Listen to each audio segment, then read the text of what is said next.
Donc moi, je suis Patricia Mignonne, et je suis la fondatrice de Tribu Zen et de Madame Charge Mentale.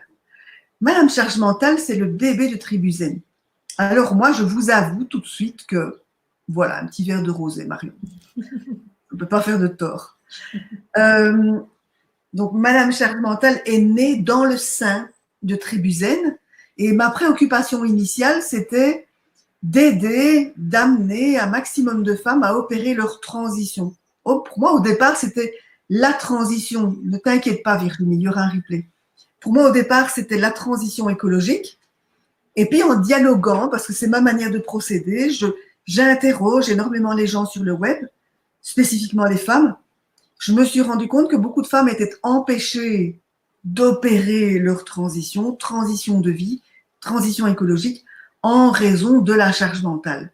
Et du coup, je me suis mise à m'intéresser à la charge mentale.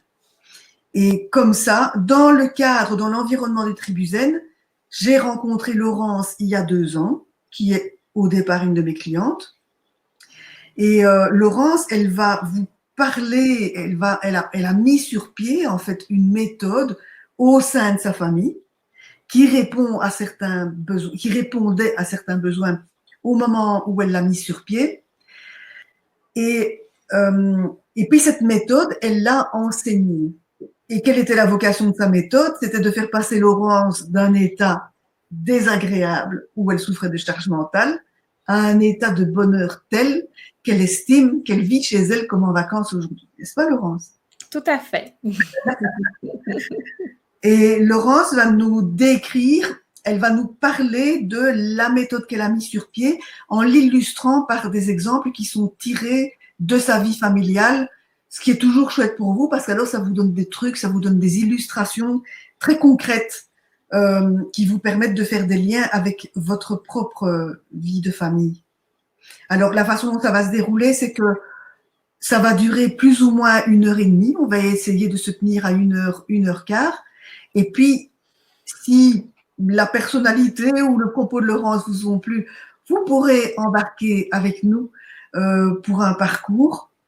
Et quand on vous aura décrit tout ça, on prendra les questions. Laurence répondra à vos questions. Voilà.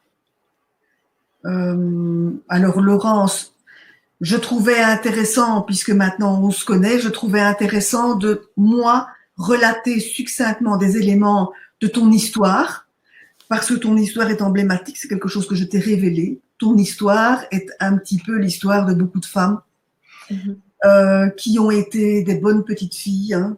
On dit, en anglais, on dit good girl, good boy. Donc, tu as été une bonne fille qui a accompli le désir, soit le désir de ses parents, soit la projection de notre environnement culturel global. Donc, tu as fait des études supérieures, tu es devenu manager, tu as eu une série de personnes sous ta gouvernance, disons. Donc, tu as occupé un chouette poste et puis patatras, bardaf, ça a été l'embardé. Tu t'es ramassé. Donc, tu as traversé un moment très noir que tu as géré d'une manière assez responsable puisque tu en as fait une opportunité de croissance, de conversion, de prise de conscience. Mais ça, je vais te laisser en parler. Et parmi les choses intéressantes, donc voilà, je trouvais que ça, déjà, c'était quelque chose qu'on rencontrait dans la vie de beaucoup de femmes qui se plaignent de charge mentale. Et puis, ah oui, ce qu'il faut que je dise aussi, c'est que tu vis en famille avec un conjoint et 3 enfants, et que au niveau du portrait, au niveau du CV, tu es juriste de formation, tu as des formations en home organizing, en facilitation. Oui. Et je vais te laisser parler maintenant. Merci Patricia. Merci pour aussi cette belle opportunité que tu m'offres de pouvoir raconter ce parcours qui effectivement, jusqu'à ce qu'on se rende compte, pour moi était un parcours voilà, était mon parcours, somme toute, classique. Je n'en voyais pas tout à fait au début l'intérêt de le partager, et c'est au fur et à mesure des rencontres que petit à petit, je me suis rendu compte que voilà, la manière dont j'avais pu traverser ces événements pouvait être utile à d'autres, et qu'il n'y avait donc pas de raison de pouvoir s'en priver. Alors, moi, je suis ravie d'être parmi vous aussi, parce que malgré tout, tu as une communauté, Patricia, une communauté principalement de femmes qui réfléchissent à leurs conditions, qui réfléchissent et qui ont ce souhait, cette envie profonde de pouvoir vivre des transitions, des transformations. Et moi, j'aime ça, j'aime cette idée de pouvoir se dire, OK, on est face à une situation et on a envie de s'en sortir, mais parfois, il arrive qu'on ne sache juste pas quel chemin prendre pour pouvoir aller vers ce changement. Alors, ma mission de ce soir, ça sera de vous partager un chemin, une voie parmi peut-être plein d'autres, le chemin que moi j'ai emprunté. Alors, une chose que j'ai appris en matière d'organisation, c'est qu'il n'y a pas une seule vérité en ce qui concerne l'organisation et en matière de fonctionnement. Il y a plein de vérités. Ce soir, moi, je vais vous partager ma vérité qui, petit à petit, s'est révélée être utile, pas seulement à moi, mais aussi à ma famille, puisque de tout ça, j'en ai déduit une méthode que j'ai transmise d'abord à mes enfants, que mon mari a embarqué avec également. Et puis, depuis 2 ans, c'est une méthode que je transmets dans des formations à des femmes qui avaient envie aussi de pouvoir vivre une vie plus légère, une vie plus simplifiée, et en tous les cas qui aspiraient à ce que moi je n'avais plus il y a quelques années, qui était cette sensation de faire en sorte que les choses pourraient fonctionner sans moi. Ça, c'est vraiment l'objectif de la méthode. Oui. Alors, cette méthode, je l'ai donc appelée vivre chez soi comme en vacances, parce que c'était ça mon intention la plus profonde lorsque je l'ai développée. Oui, alors justement, c'est important de souligner le contraste, puisque moi je lis tout le temps ce dont souffrent les femmes qui se plaignent de charge mentale. Quand on se plaint de ça, c'est d'une telle lourdeur, quasi une telle douleur. Et toi, ce que tu as mis sur pied, ça permet vraiment de vivre avec une telle légèreté, d'avoir enrôlé sa famille de bonne grâce de la part de chacun, de manière telle que tu n'es vraiment plus nécessaire chez toi. Tout à fait. En fait, ce que j'ai gagné, au-delà des questions liées au temps et liées à l'espace dans ma maison, c'est surtout cette sensation de liberté, de pouvoir du coup me reconsacrer à des projets qui me nourrissaient aussi, parce que en tant que personne et en tant que femme, on a besoin de pouvoir se nourrir de projets.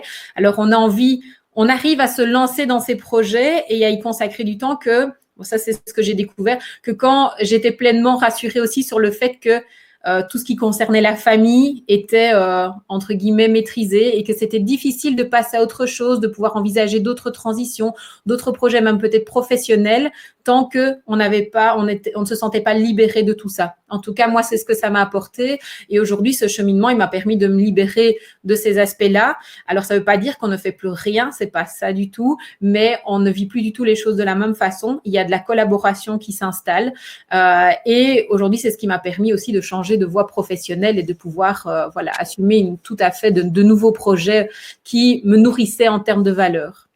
Alors, tu as eu 2 clés qui t'ont fait passer d'une obscurité douloureuse à la lumière. La voie s'est ouverte pour toi. Après que quand tu étais dans alors que tu étais dans cette situation pénible où tu étais dans la confusion, tu t'es fait accompagner par une sophrologue et une thérapeute d'un côté, oui. Et d'un autre côté, tu as découvert Marie Kondo. Oui, tout à fait. Donc là, peut-être pour revenir au point de départ, au moment peut-être où j'ai eu ce basculement, entre guillemets, ce déclic le plus important, la situation que je traversais, c'était donc en 2016 maintenant. J'avais atteint ce que je pouvais considérer comme étant le pic culminant de ma charge mentale. Alors, comment je définis la charge mentale? Pour moi, il y a plein de définitions, mais la charge mentale, pour moi, ça veut dire quoi? Eh bien, c'est ce qu'on vit chaque matin quand on se lève et qu'on a déjà, on est pas encore levé, en fait, on est juste éveillé et qu'on a déjà une tonne d'idées en tête sur le fait qu'il faut faire ça. Aujourd'hui, c'est le jour de la piscine pour le grand, il faut penser au sac de piscine. Tiens, on est quel jour, il faut telle activité, j'ai le travail à faire. Et donc, d'avoir ça tout le temps en permanence. Et donc, c'est cette sensation de devoir penser à tout le temps et pour tout le monde. Ça, c'est voilà comment je définirais cette charge mentale. Et en 2016, eh bien, j'ai atteint vraiment ce pic culminant avec ce poids et cette pression avec laquelle je vivais finalement chaque minute de mon quotidien et qui était extrêmement épuisant. Mentalement, mais qui avait aussi des effets physiques parce qu'en fait, on se fatigue énormément à penser par rapport à tout ça. Et là est arrivé un événement que j'ai vécu de manière assez traumatisante. Quand j'y repense, je me rends compte que c'était quelque chose qui était, qui est encore très difficile pour moi parce que j'étais quelqu'un qui était très dynamique, qui était toujours dans cet optimisme sur ma capacité d'arriver à faire les choses. Je vais y arriver, je vais être, la bonne maman, etc. Et puis, j'arrive un jour au matin au travail et là, je me retrouve face à mes collègues et comme à mon habitude, je les salue. Sauf que, eh bien, il se passe quelque chose de différent d'habitude, c'est que plus rien ne se passe. Pour moi, j'étais à ce moment-là dans l'incapacité totale de pouvoir aligner deux mots, de pouvoir leur répondre, de pouvoir même faire un mouvement ou quoi que ce soit. Et ça a été un moment extrêmement perturbant, déstabilisant, même effrayant. S'en est suivi évidemment une crise d'angoisse dans laquelle j'ai eu beaucoup de mal à me sortir. Et finalement, la panique autour de moi aussi a fait que je me suis retrouvée quelques heures plus tard aux urgences pour pouvoir essayer de calmer cet état physique et émotionnel qui m'amenait à ne plus pouvoir aligner deux mots. Et ça a été vraiment un élément déclencheur. En fait, je me suis rendu compte que je suis allée tellement loin dans cette charge mentale que je n'avais même plus la capacité de me rendre compte de ce poids, qu'il a fallu que mon corps m'alerte et me fasse comprendre, mais de manière violente et radicale, qu'il était temps que je réfléchisse et que je passe à un autre mode de fonctionnement. C'est-à-dire que ton corps t'avait déjà alerté, mais tu n'avais pas écouté. Exactement. Mais ça, on s'en rend compte après. Ça, on en prend conscience après. Mais les signes, en fait, après coup, étaient là. J'avais, quand je repense à cette vie que je menais, j'avais parfois l'impression de me dire, c'est comme si j'étais sur l'autoroute. Je roulais tout continuellement à 140 km/h et je voyais la route de sortie qui était pas très loin. Et pour autant, il y avait mon indicateur de carburant qui me disait il y a plus beaucoup de carburant. La fatigue était là chaque matin, même quand je me levais. Mon indicateur d'huile était là aussi. Les crampes étaient présentes le matin, la journée. Les extrasystoles également, ces palpitations qu'on ressent, la pointe dans la poitrine régulière. Tous ces petits éléments étaient bien là, bien présents. Et pour autant, je ne les écoutais pas. Il y avait pour moi aucune raison. Finalement, je me disais que j'allais y arriver, que c'était presque normal, finalement. Ouais. Donc, tu étais animé d'un sens de la compétition, mais même de l'autocompétition. Ah oui, c'était peut-être plus vis-à-vis de moi, sur cette volonté de me dire, moi, je peux y arriver, je vais aller jusqu'au bout, tout à fait. Ce déterminisme qui me poussait à continuer dans cette mode de fonctionnement et par rapport à ça. Et de là, eh bien, est venu ce cheminement de transition. Alors ce soir, ce que je vous propose, eh bien, ce cheminement, moi je l'ai découpé en 7 escales, ce qui sont les 7 escales de la méthode que j'ai écrite. Et ces 7 escales, je vous propose de vous les illustrer chacune, donc avec les petits exemples de mon quotidien, de mon vécu. Alors je vais voir si je sais vous présenter la présentation, vous la partagez en tout cas. Donc, start, on y est, voilà. Donc, voyez, moi, j'ai appelé ça cette escale pour vivre chez soi comme en vacances. Et l'image que j'ai demandé avec l'illustratrice avec laquelle j'ai travaillé, j'ai voulu représenter un petit bateau. Pourquoi ? Parce que la manière dont je vivais les choses à l'époque Eh bien, je vivais cette sensation de vivre voilà, en famille, dans ce paquebot. Alors, il y avait des éléments positifs, effectivement. Et puis, en fait, j'avais un peu l'impression d'être le capitaine de ce bateau, que c'était à moi qu'appartenait la prise de décision sur toute l'organisation. J'avais l'impression d'être la personne qui devait être aussi en cuisine, qui devait planifier les repas, qui devait les organiser, qui devait les préparer, qui devait les servir même souvent. Et puis aussi, j'étais à la lingerie. C'est moi qui m'occupais de faire en sorte que le linge était là. Et j'avais l'impression que si je ne faisais pas toutes ces choses-là, ben, rien ne se ferait.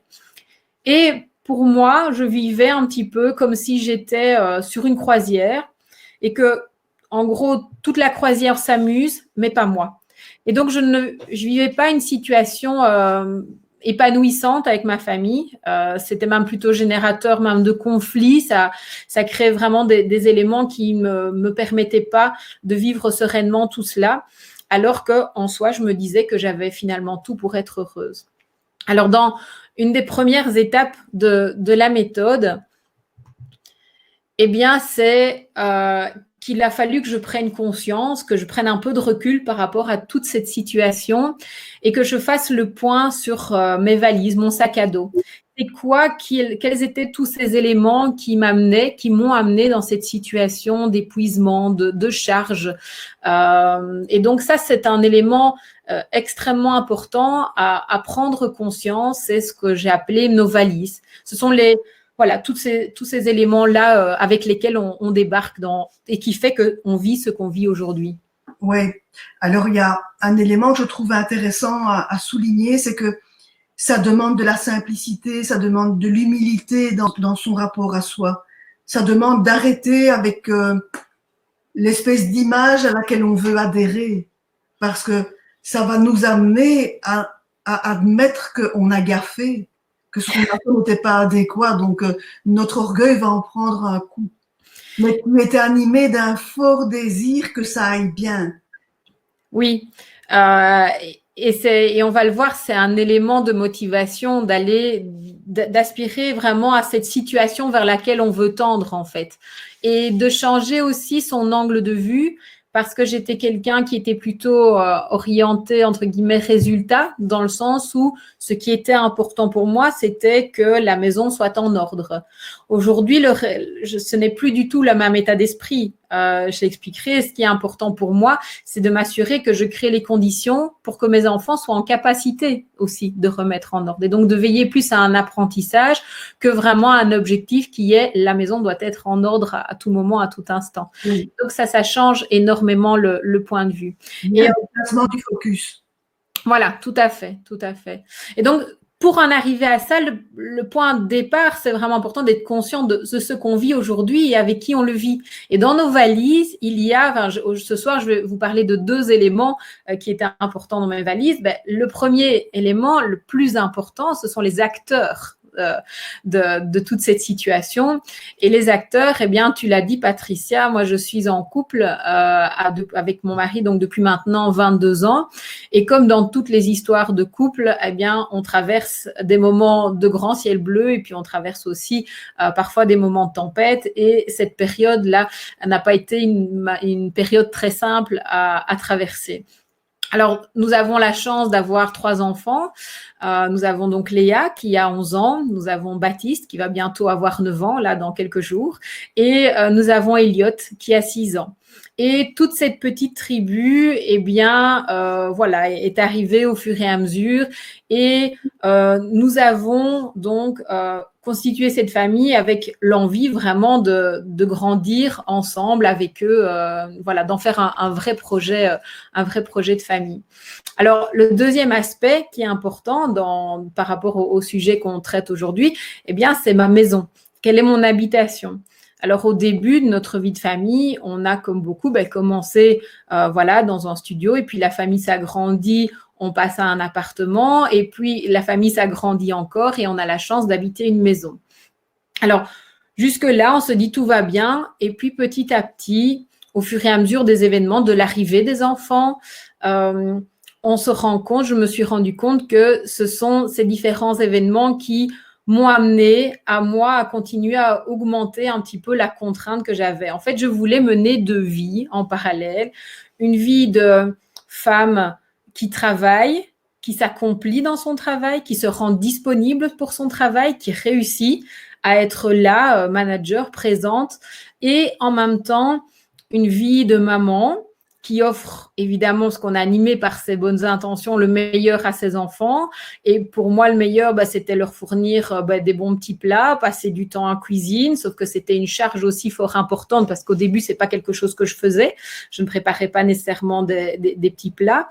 Et puis, le nombre d'enfants arrivant, eh bien, on est dans une habitude dans laquelle on a toujours fonctionné. À chaque enfant arrive aussi tous ces objets qui viennent avec les enfants, les cadeaux à chaque anniversaire, à chaque fête également, et puis les habits, les vêtements également. Et en fait, je pensais toujours que, par exemple, en achetant un certain nombre d'habits, eh bien, j'allais pouvoir me faciliter la vie, j'allais pas devoir être tout le temps contrainte à laver, etc.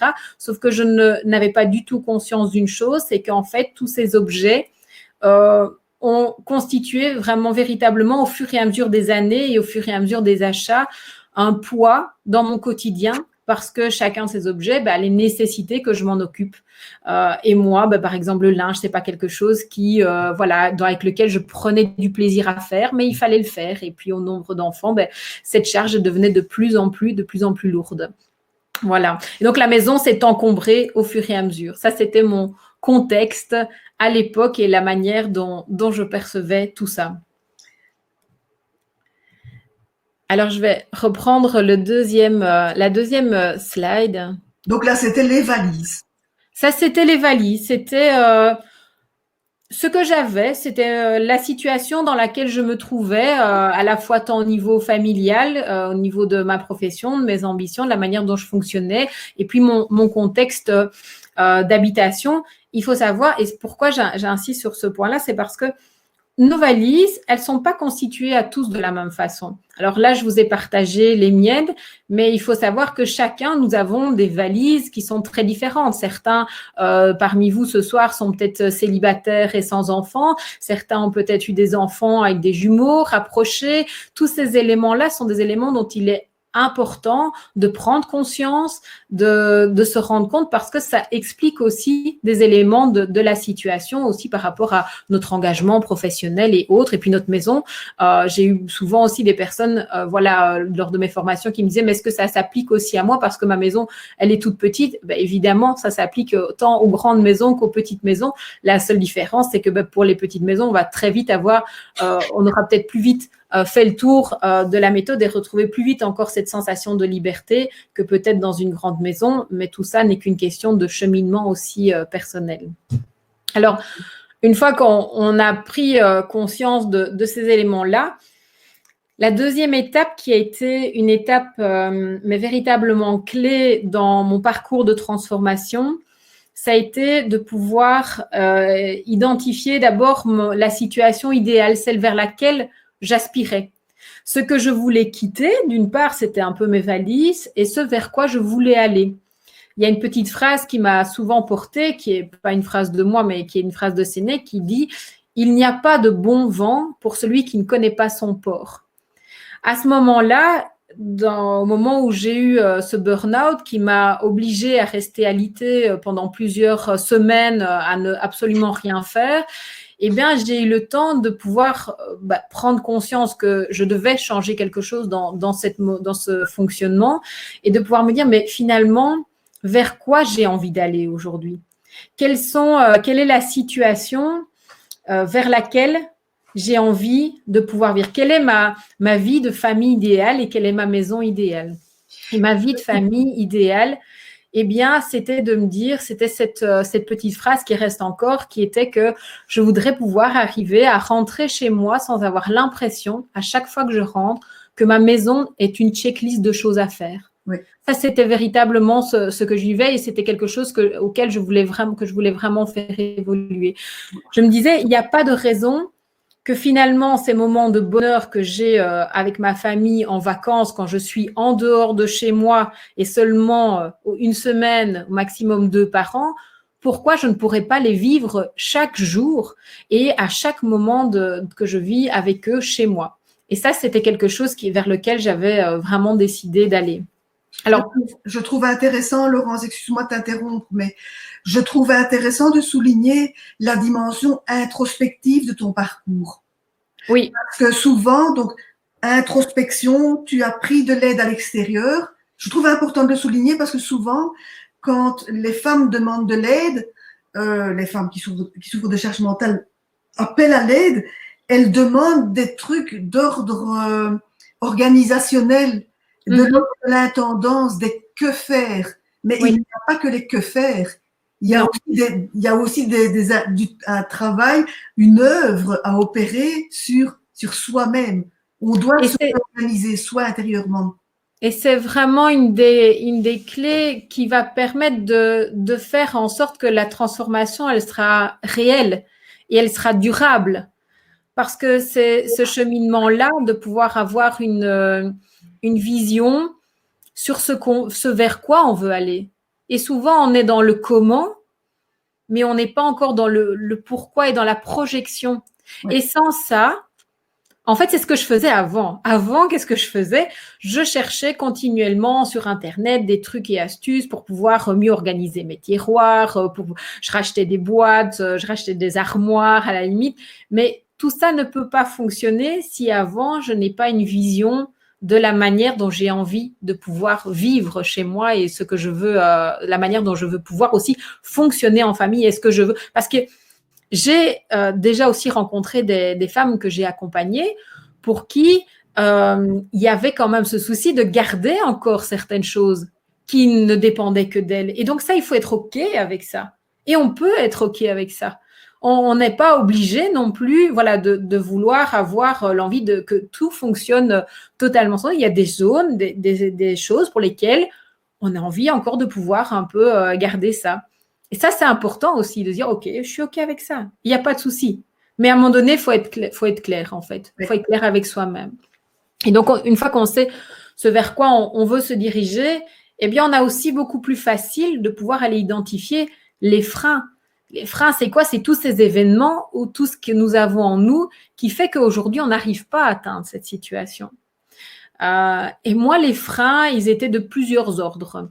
Le premier frein, et je dirais peut-être le principal, c'était un frein lié à plein de croyances que j'avais dans ma relation aux objets. Alors, ce qui a levé une partie de ces freins, eh bien, ça a été ma rencontre, un peu par hasard, bien que je ne crois plus tout à fait au hasard, avec ce livre de Marie Kondo. Une fois que j'ai eu mon burn-out, j'ai eu cette période assez longue de repos total sur laquelle j'ai été aussi accompagnée. J'ai découvert la sophrologie. C'est des éléments véritablement importants dans ce parcours-là. Et puis après, le 3e mois, on a eu l'opportunité de pouvoir partir en vacances dans cette magnifique forêt. Et j'ai vu qu'il y avait quelqu'un ce soir qui venait de cette région d'Orléans que j'aime beaucoup. Et dans cet endroit, nous partions avec des amis et mon amie avait pris avec elle un livre qui s'appelle donc La magie du rangement. Et quand j'ai vu ce livre sur la table, je lui ai demandé si je pouvais le lire. Et pourquoi j'avais tant envie de lire ce livre? Eh bien, c'est pour une raison, c'est que jusque-là, moi, je ne comprenais pas comment on pouvait associer magie et rangement dans la même phrase. Parce que jusque-là, pour moi, le rangement, ça n'avait rien de magique. Pour moi, c'était une corvée, une charge dont j'essayais continuellement de me défaire, pour laquelle j'avais l'impression de temps en temps d'arriver au bout. Et à peine arrivé au bout, le lendemain, je pouvais à nouveau tout recommencer. Et c'était extrêmement, extrêmement décourageant. Et c'est la raison aussi pour laquelle ça, c'est vraiment un des symptômes auxquels j'ai voulu mettre fin. C'est cette situation où je m'autorise à arrêter de ranger. Mais pour pouvoir faire ça, eh bien, il faut le traiter notamment dans une des causes de la problématique du rangement et on le verra un peu plus loin. Et donc, j'avais comme ça des freins et des croyances qui m'empêchaient finalement d'aller traiter ce problème lié au rangement. Et ce livre de Marie Kondo m'a révélé notamment certaines choses et qui m'ont permis de pouvoir avancer. Alors, les freins, ils sont plusieurs autres, c'est pour ça que je vous donne pas les miens, mais chacun, nous avons des croyances liées à ces objets. C'est important d'en être conscient.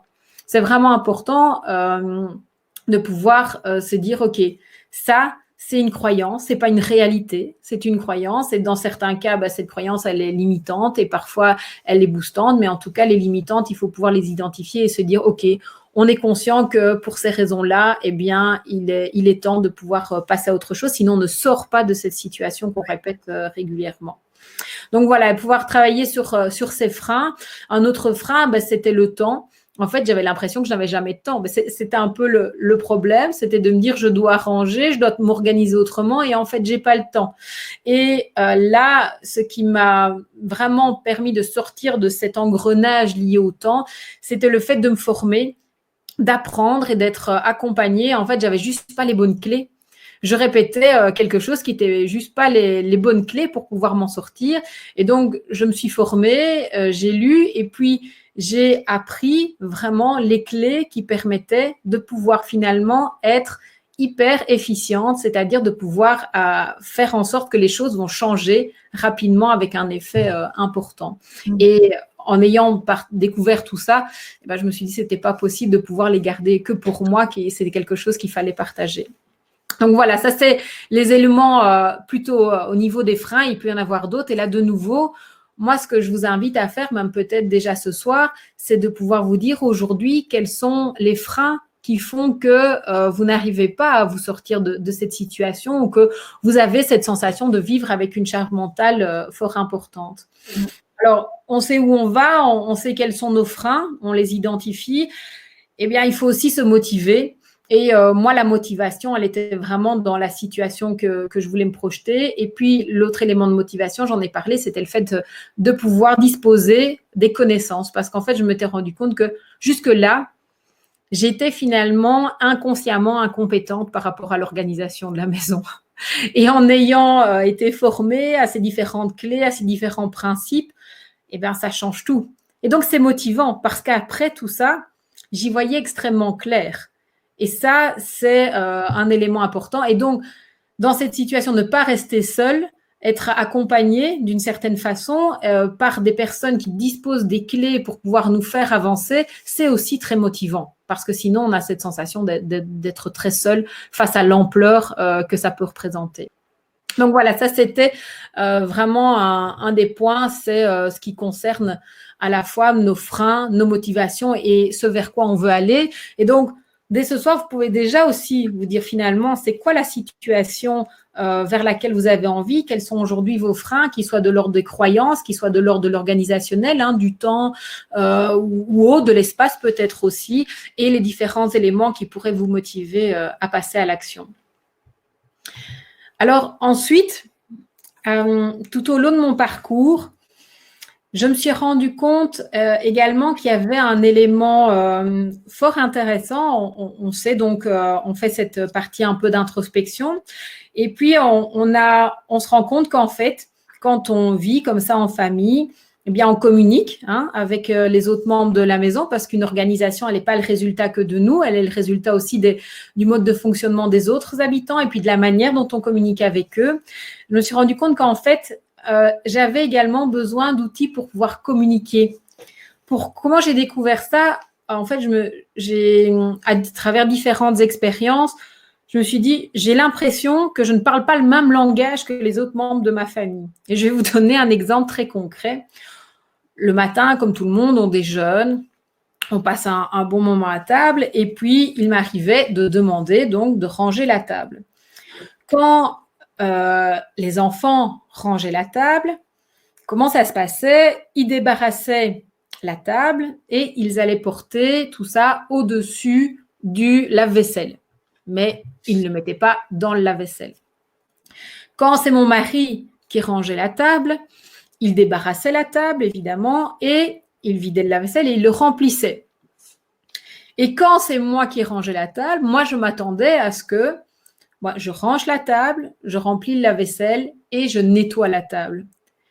Et donc, je me suis rendu compte, à travers cet exemple-là, et j'en ai des dizaines comme ça dans notre quotidien, qu'en fait, je parlais pas le même langage. Pour moi, ranger la table, ça ne voulait pas dire la même chose pour mes enfants que pour mon mari. Pour moi, ranger la table, une table rangée, c'est une table nettoyée. Et donc, quand je demandais, parce qu'on dit toujours pour alléger la charge mentale, il faut demander. Hein. J'ai beaucoup évolué sur cette question-là parce que je pense qu'il y a des façons aussi de le faire et l'optimal est quand même de créer une organisation qui nous amène à ne plus devoir demander. Ça, c'est pour moi l'objectif ultime, mais c'est le bout du cheminement. Hein. Je me rendais compte qu'en fait, je demandais, mais à la fin, il y avait la frustration parce qu'il y avait cette sensation qu'en fait, j'étais pas comprise ou c'était pas fait de la façon dont je l'attendais, mais en fait, on n'en avait juste pas la même définition. Oui, alors c'est quelque chose qui arrive fréquemment, hein, où la femme, en l'occurrence, préfère faire à la place de son conjoint ou à la place des enfants parce que c'est jamais fait comme elle veut. Voilà, exactement.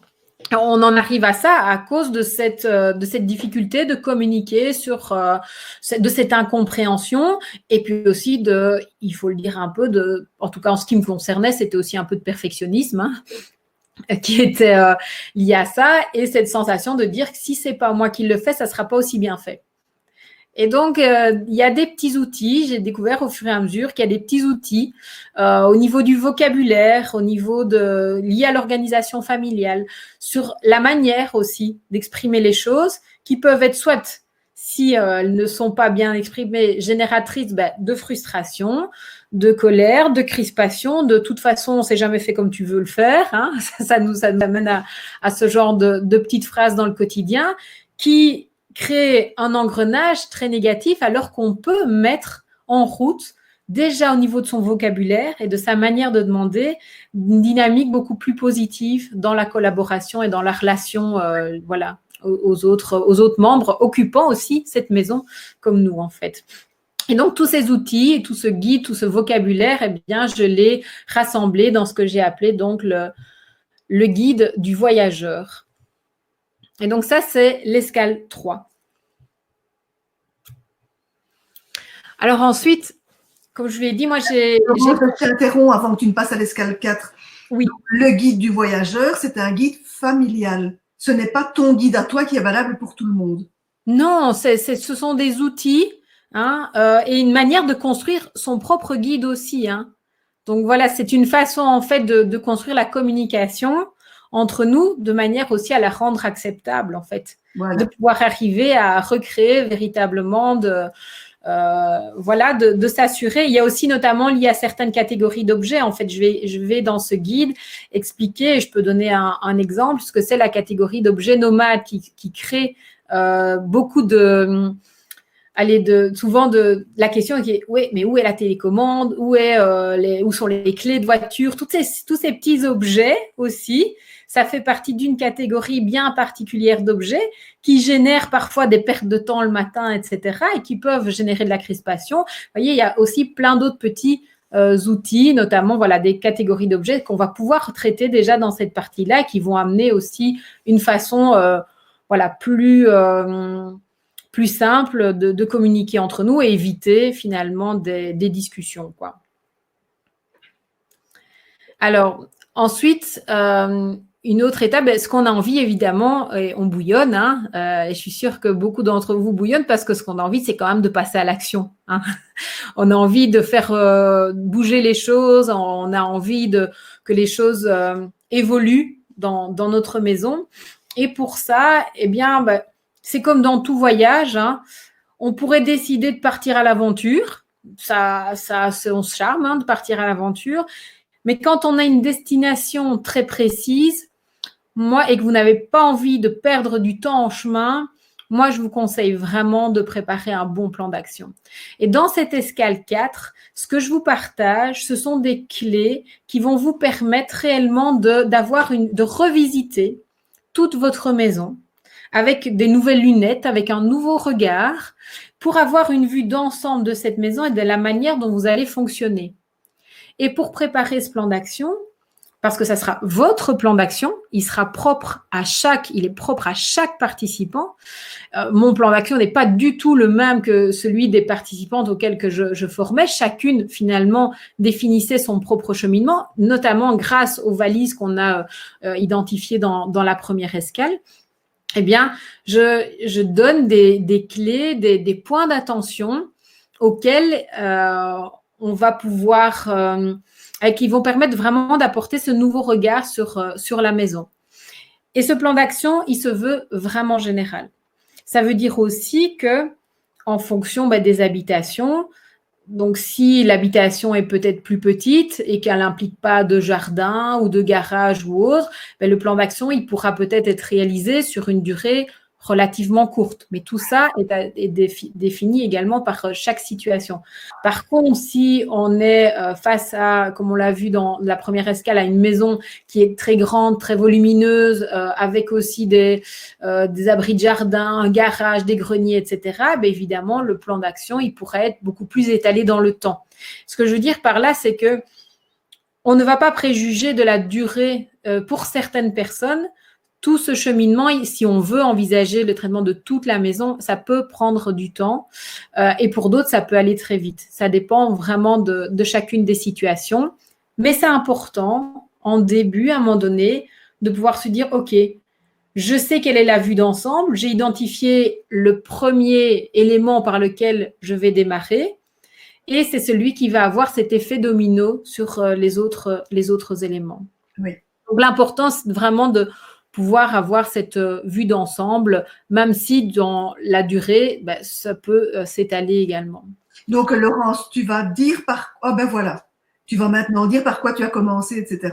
Exactement. Donc, le plan d'action, il est général, il englobe toute la maison et on a une vue d'ensemble. Mais la grosse erreur qu'on veut faire quand on passe à l'action, c'est qu'on veut s'attaquer à tout, entre guillemets. On a déjà envie de régler tous les problèmes. Et c'est l'erreur que j'ai longtemps commise et c'est l'erreur que beaucoup des personnes qui venaient à mes formations commettaient également. C'est que finalement, ça a amené quoi de pouvoir s'attaquer comme ça, de voir, en fait, on se retrouve face à l'ampleur du travail. Et en fait, ça amène quoi? Ça amène la procrastination, ça amène du découragement, ça amène, on reporte quotidiennement et ça amène de l'épuisement avant même de commencer.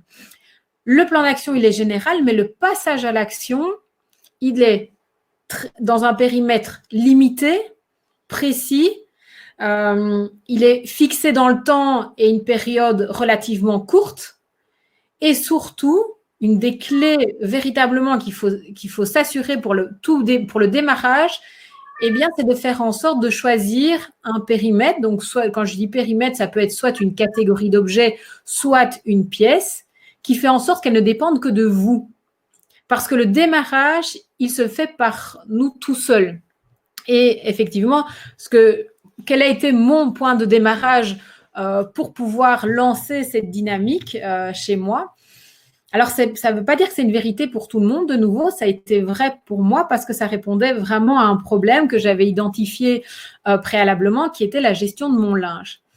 La gestion du linge était quelque chose qui était, pour moi, à l'époque, extrêmement problématique, que je vivais de manière, tout le temps recommencer et comme une charge, qui n'en finissait pas et qui était... Enfin, j'étais découragée, quoi. Simplement, l'idée de voir mes mannes à linge, j'avais déjà pas envie de m'y mettre.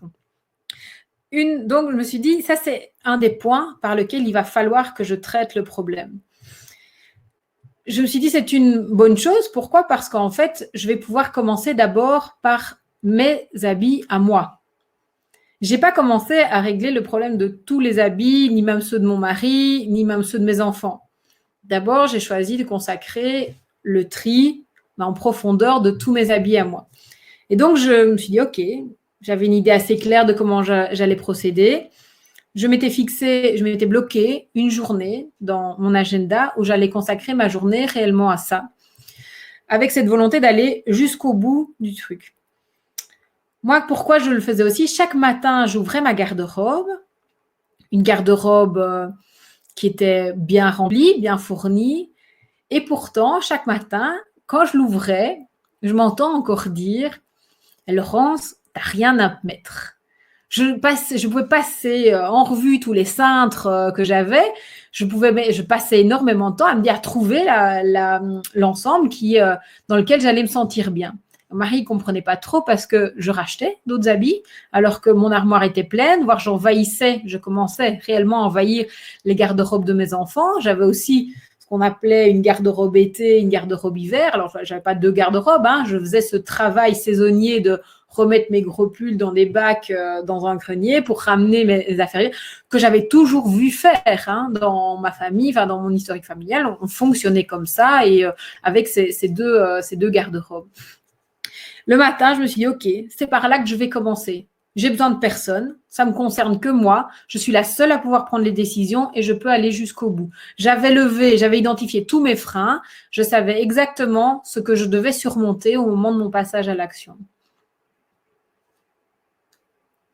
Ah, je ne t'entends plus, Patricia. J'ai coupé le micro parce que mes Voilà, on t'entend. C'est vraiment intelligent de procéder comme ça parce que si la réalisation de ton objectif ne dépend que de toi, tu te donnes beaucoup plus de chances de le réaliser. Complètement. Il faut retrouver cette liberté d'action, en fait. Alors que jusque-là, moi, j'attendais que mon mari réagisse, que mes enfants prennent un peu les choses en main. Ils étaient petits, hein, mais j'avais envie qu'ils soient un peu plus actifs dans le rangement, qu'ils commencent à en prendre. Et surtout, j'attendais aussi beaucoup de mon mari, en fait, qui démarre. Et je me suis rendu compte que c'était une erreur. En tout cas, si je voulais lancer la dynamique, il fallait que je trouve quelque chose qui ne dépende que de moi. Ça ne voulait pas dire que j'abandonnais l'idée qu'ils allaient pouvoir embarquer à un moment donné ou un autre. C'est pas du tout ça, ou de dire que c'est moi qui allais tout faire. Mais pour lancer la machine, il fallait vraiment que ça dépende de moi, il fallait que je fasse ce chemin-là. Oui, et donc j'ajoute aussi que on attend, on espère, et c'est d'ailleurs tout le discours des féministes, hein, il faut que les mecs bougent. Mais ce qu'on ne prend pas en considération, c'est qu'une famille, c'est un système. Tout à fait. L'ensemble va bouger parce qu'un élément bouge. Si moi je change, ça va induire du changement chez les autres. En fait, j'étais dans l'attente à ce moment-là que l'autre change, mais c'est une attente qui est stérile, qui n'amène à rien, en fait. Juste à de la frustration, de la déception, et qui avait des effets petit à petit négatifs dans ma relation aussi amoureuse, puisque j'étais pas nourrie de ce que j'avais envie. Alors que là, je reprenais le pouvoir, en fait. Et ça, c'est un vrai… je me suis rendu compte que ça a eu cet effet aussi de me renourrir en énergie. Parce que quand on n'est plus dans l'attente, oui, on se renourrit différemment en énergie, en fait. Oui, tu es passé du statut de victime au statut de personne responsable, en fait. Oui, tout à fait. Tout à fait. Et donc, ce passage à l'action, il a eu un effet assez global. Il m'a permis vraiment de traiter cette catégorie en profondeur, de plus traiter le problème par ses symptômes, qui étaient qu'avant, je déplaçais le désordre, hein, puisque j'allais le mettre dans la garde-robe de mes enfants, ou alors je le mettais dans des caisses, dans un grenier, en attendant que la saison soit bonne. C'était fini de traiter les symptômes, il fallait absolument, si je voulais que ça change, traiter les causes. Et donc, une partie de ces habits et une partie importante de ces habits qui ne correspondaient plus à la personne que j'étais, sortent de chez moi. Parce que c'était ça le véritable apprentissage, le véritable chemin de ce passage à l'action. Et c'est pour ça aussi que c'est important de pouvoir savoir vers quoi on veut aller. C'était que la question que je me posais, c'était est-ce que ce vêtement, il me correspond à moi, ici et maintenant? Et plus être dans la projection d'un futur espéré, donc peut-être qu'un jour je le mettrai, peut-être que je vais avoir besoin de cette petite veste à paillettes si jamais on fait une soirée 90s avec des copains, on ne sait jamais qu'on en aurait besoin. Hein. Je ne vais plus être non plus dans le regret du passé quand je me retrouve face à ce jean dans lequel je rentrais avant mes 3 grossesses et que chaque matin je le vois ou même inconsciemment il est là et qui me dit mais Laurent, c'est pas encore aujourd'hui que tu vas rentrer dans ce petit pantalon, il va encore falloir un peu des efforts. Et donc la frustration que tous ces vêtements pouvaient dégager, j'avais décidé par rapport aux croyances que j'avais, je m'étais autorisée à me dire, OK, aujourd'hui, je suis autorisée à ne garder que les objets qui me correspondent, moi, Laurence, ici et maintenant, tel que je suis, en fait. Et ça a été un véritable chemin qui m'a permis de pouvoir faire évoluer les choses positivement également. Parce que la situation après, elle était laquelle? Alors oui, j'avais beaucoup moins, c'est vrai. Mais quand j'ouvrais ma garde-robe et quand je l'ouvre encore aujourd'hui, je pourrais prendre n'importe quelle chose, elle me convient. Elle correspond à ce que je suis. Je suis en capacité de la mettre et j'ai plus ce lien d'attachement qui m'obligeait à rester prisonnière de cet objet ou de ce vêtement pour lequel j'avais une fois, je me suis trompée, je l'avais mal acheté et finalement, je devais chaque jour l'avoir sous les yeux en me disant Laurence, tu sais, tu l'as pas acheté, mais il y a encore l'étiquette dessus, donc il faudrait quand même que tu le gardes. Hein. Peut-être que vous avez aussi comme moi j'avais, des vêtements avec des étiquettes qui sont encore dans nos garde-robes. Ça arrive et on doit accepter en fait, accepter que ça peut arriver et on n'est pas obligé de les garder parce que c'était finalement comme si on continuait à rester dans cette culpabilité. Du choix qu'on avait pris à un moment donné qui pouvait être mauvais ou qui simplement ne correspondait pas à ce qu'on voulait vraiment. Donc ça, c'est le passage à l'action qui porte vraiment sur des choses qui nous appartiennent ou sur un périmètre. Parce que là, je vous ai donné un exemple. Moi, il me concernait par rapport aux vêtements, mais ça peut être aussi par rapport à une pièce. Hein. Si c'est vous qui jusque-là vous occupez de la cuisine et que, entre guillemets, votre moitié n'interfère pas du tout parce que ça peut arriver. Votre périmètre d'action, il pourrait être aussi la cuisine. Mais ça, c'est à définir en fonction de ce qui vous irrite le plus parce que du coup, c'est ça qui aura aussi l'effet le plus bénéfique, quoi. Alors, une fois qu'on est passé à l'action, il y a… Alors, cette escale, je l'ai appelée « Ici, c'est chaud ». Ça concerne une catégorie, une situation qu'on retrouve dans toutes les maisons. Je suis sûre que vous allez retrouver ça. C'est ce qu'on appelle les points chauds. Alors, les points chauds, c'est quoi et pourquoi j'ai décidé de les traiter véritablement à part? Alors, le point chaud, c'est une surface plane, a priori, ou quelque chose qui est relativement dégagé, sur lequel on va venir très facilement déposer ce qu'on a en main et qui ne trouvera pas facilement sa place. Donc, ça veut dire quoi concrètement? Dans votre hall d'entrée, vous avez peut-être une commode ou un objet. Dans votre chambre, dans notre chambre, je me souviens, nous avions une chaise, par exemple, sur laquelle le soir, très facilement, on déposait les habits de la journée et on disait qu'on allait les déposer parce qu'on allait les remettre demain, peut-être, puis finalement on remettait autre chose et puis on remettait autre chose dessus. Parfois, il nous arrivait aussi de laisser une manne parce que notre cycle du linge prenait quand même beaucoup de temps et donc j'avais pas beaucoup de courage. Comme ma garde-robe était pleine, j'avais pas beaucoup de courage pour aller vider ma manne à linge et la remettre dans la garde-robe. Donc la manne à linge restait là au pied de la garde-robe. Et cette manne à linge, elle était aussi un point chaud parce qu'en fait, il suffisait qu'elle soit présente, et c'est encore le cas aujourd'hui. Il suffit que je laisse une malle à linge un petit peu dans un espace comme ça, d'office, on va venir déposer des choses dessus. C'est comme ça. Ça peut être aussi une table quand on a comme dans certaines maisons, une table de cuisine et puis on a une table de salle à manger. Et la table de salle à manger, on l'utilise pas au quotidien. Et très vite, cette table de salle à manger, elle va se remplir de papier, on a des piles de papier, on a les petites choses que les enfants ramènent de l'école, toutes ces surfaces planes qu'on a dans nos habitations, l'îlot de cuisine aussi, ou les barres de cuisine, sont véritablement des éléments, des nids. On parle même de foyers d'encombrement et de désordre.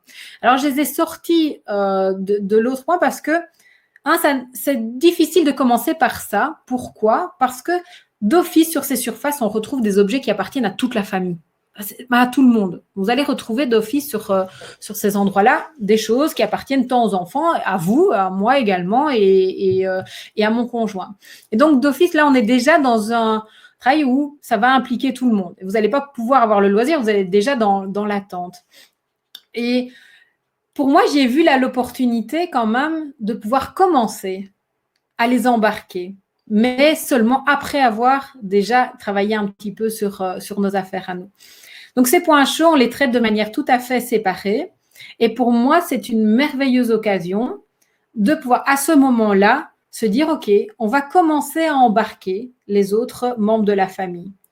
Et la manière dont j'ai choisi de le faire, eh bien, c'est notamment en utilisant les outils de facilitation, puisque je suis formée aussi en facilitation et tout ce qui est ces outils qui permettent aussi de faire émerger l'intelligence collective et qui me passionnent énormément. Eh bien, c'est dans cette phase-là, on va utiliser comme ça des petits outils. Et il y en a un que j'ai décliné d'une façon peut-être un peu plus ludique, parce que j'ai des enfants et j'aime quand même leur ramener les choses sous un angle un peu ludique.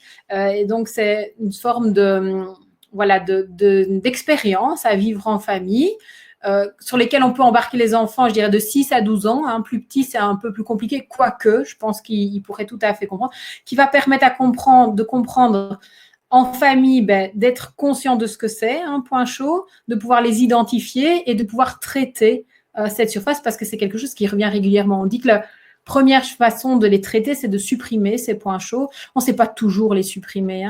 Alors, on dit on peut mettre aussi de la déco et on ne peut pas envahir tout non plus de déco, notamment les appuis de fenêtres et tout ça, ce n'est pas toujours le meilleur endroit. Et donc, il y a quand même ces endroits qui attirent, qui aimantent ces objets. Et donc là, c'est vraiment de travailler sur les comportements et sur les causes des objets qui sont présents sur ces surfaces planes, dont les objets nomades dont je parlais tout à l'heure. Et donc, le guide va déjà nous aider à pouvoir traiter quand on arrivera à cette escale.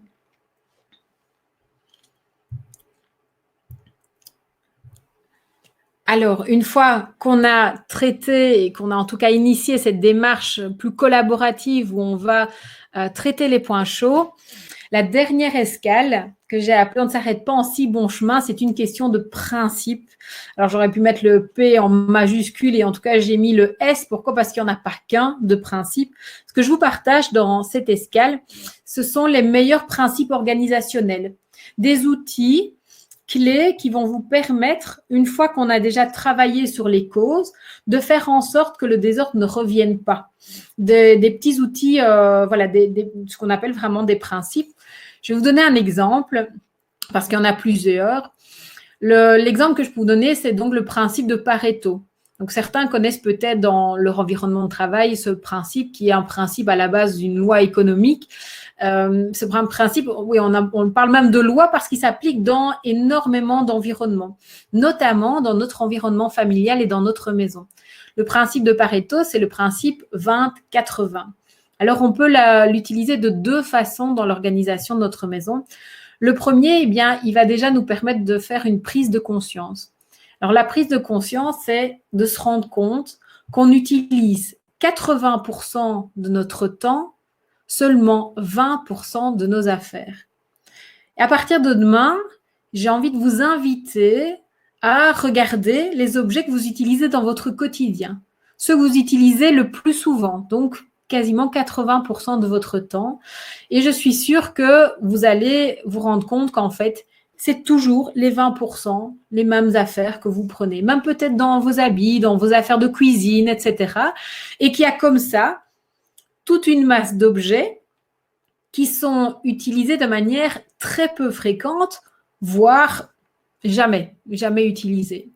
Donc, c'est important de se rendre compte de ça, d'identifier ces objets-là. Pourquoi ? Ça va nous être utile pour deux choses.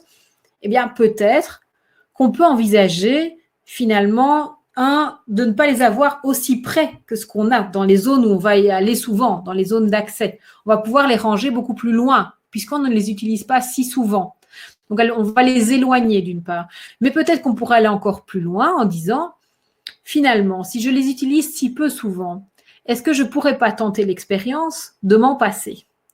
Est-ce que la seule fois, peut-être dont j'aurais besoin de cet objet, je ne pourrais pas me dire finalement, est-ce que je n'aurais pas trouvé une autre solution alternative et que cet objet, j'en ai pas besoin dans mes armoires. Je vous donne un petit exemple. J'avais à l'époque, j'aimais bien fêter les anniversaires de mes enfants, de faire des beaux gâteaux. Et donc, comme je n'étais pas une très bonne cuisinière, j'achetais ces moules qui facilitaient très fort la fabrication des gâteaux. J'avais notamment ce moule en forme de château fort. Alors, ce moule, déjà, ça prend énormément de place. Puis finalement, je l'utilisais au mieux une fois par an, mais évidemment, ma fille ne voulait pas que je lui refasse chaque année le même gâteau. Donc, en gros, on l'utilise je vais peut-être utiliser 3 ou 4 fois. Mais si aujourd'hui, je ne réfléchis plus du tout de la même façon. Je me dis, ce moule, d'ailleurs, je l'ai donné. Et je me dis, si jamais j'ai besoin de refaire ce fameux gâteau, etc., ben, en fait, j'ai plein de copines, hein, et puis dans laquelle il y a plein de mamans, et je suis sûre qu'il y en a une d'elles qui aura un moule suffisamment génial et qu'elle pourra me le prêter, même une fois. Et puis, il y a de plus en plus aussi de services de location d'objets ou autres. Et en fait, depuis que je fonctionne comme ça, j'ai jamais eu le sentiment de manquer de quelque chose ou de regretter de ne pas pouvoir avoir fait ce truc exceptionnel pour mes enfants. En fait, là, ça m'a permis de me renourrir de confiance en ma capacité à m'en sortir sans ces objets un peu particuliers que j'utilise pas souvent. Et finalement, le gâteau simple, et donc au niveau de mes moules, j'ai gardé parce que je continue à cuisiner. Les enfants aujourd'hui, je les autorise beaucoup plus qu'avant à cuisiner avec moi parce que en fait, il y a moins de choses à ranger quand ils cuisinent, puisqu'on est juste avec des choses plus simples. Bah, on a un moule rond, on a un moule carré, un moule à cake, un moule à tarte. Et avec ces quatre choses-là, on fait énormément de choses, énormément de choses. Et donc, voilà, ça, c'est le principe de Pareto. Donc, avoir conscience de ça. Je vous avais dit qu'il y a deux aspects dans lesquels il peut nous aider. Donc, le premier, c'est être conscient de cette utilisation, de cette fréquence d'utilisation. Et le deuxième, eh bien, on a cette habitude, je ne sais pas d'où ça nous vient, un jour, il faudra peut-être que je creuse la question, et qui est que tant qu'une armoire n'est pas remplie, on a besoin de la remplir. Elle n'est pas complète. Et donc, on comble les espaces vides. Moi, je comblais véritablement. Je me dis, il y a encore de la place. J'ai encore de la place, tant qu'il y a un espace vide, j'ai de la place. Sauf que ce que Pareto nous apprend, et aussi qui va avoir pour effet de faciliter notre organisation, c'est que une armoire ne devrait jamais être remplie à plus de 80% de son espace disponible. Si mon armoire est remplie à plus de 80%, eh ben, je suis dans ce qu'on appelle, dans ce que j'ai appelé, moi, l'obésité matérielle. Je commence déjà à démarrer cette obésité matérielle.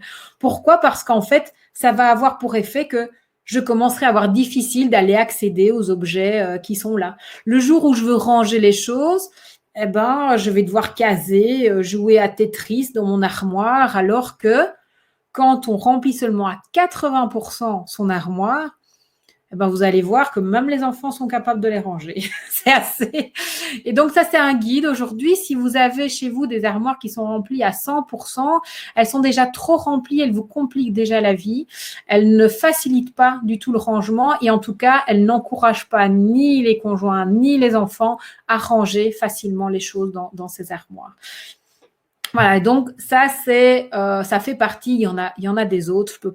J'ai malheureusement pas le temps de vous les partager tous ce soir, mais il y a comme ça toute une panoplie de petits principes qui permettent de pouvoir s'assurer qu'on va faciliter une fois qu'on a vraiment désencombré notre quotidien et que ça va nous permettre de pouvoir gagner du temps et aussi de créer les conditions qui feront en sorte que je ne serai plus la seule à ranger.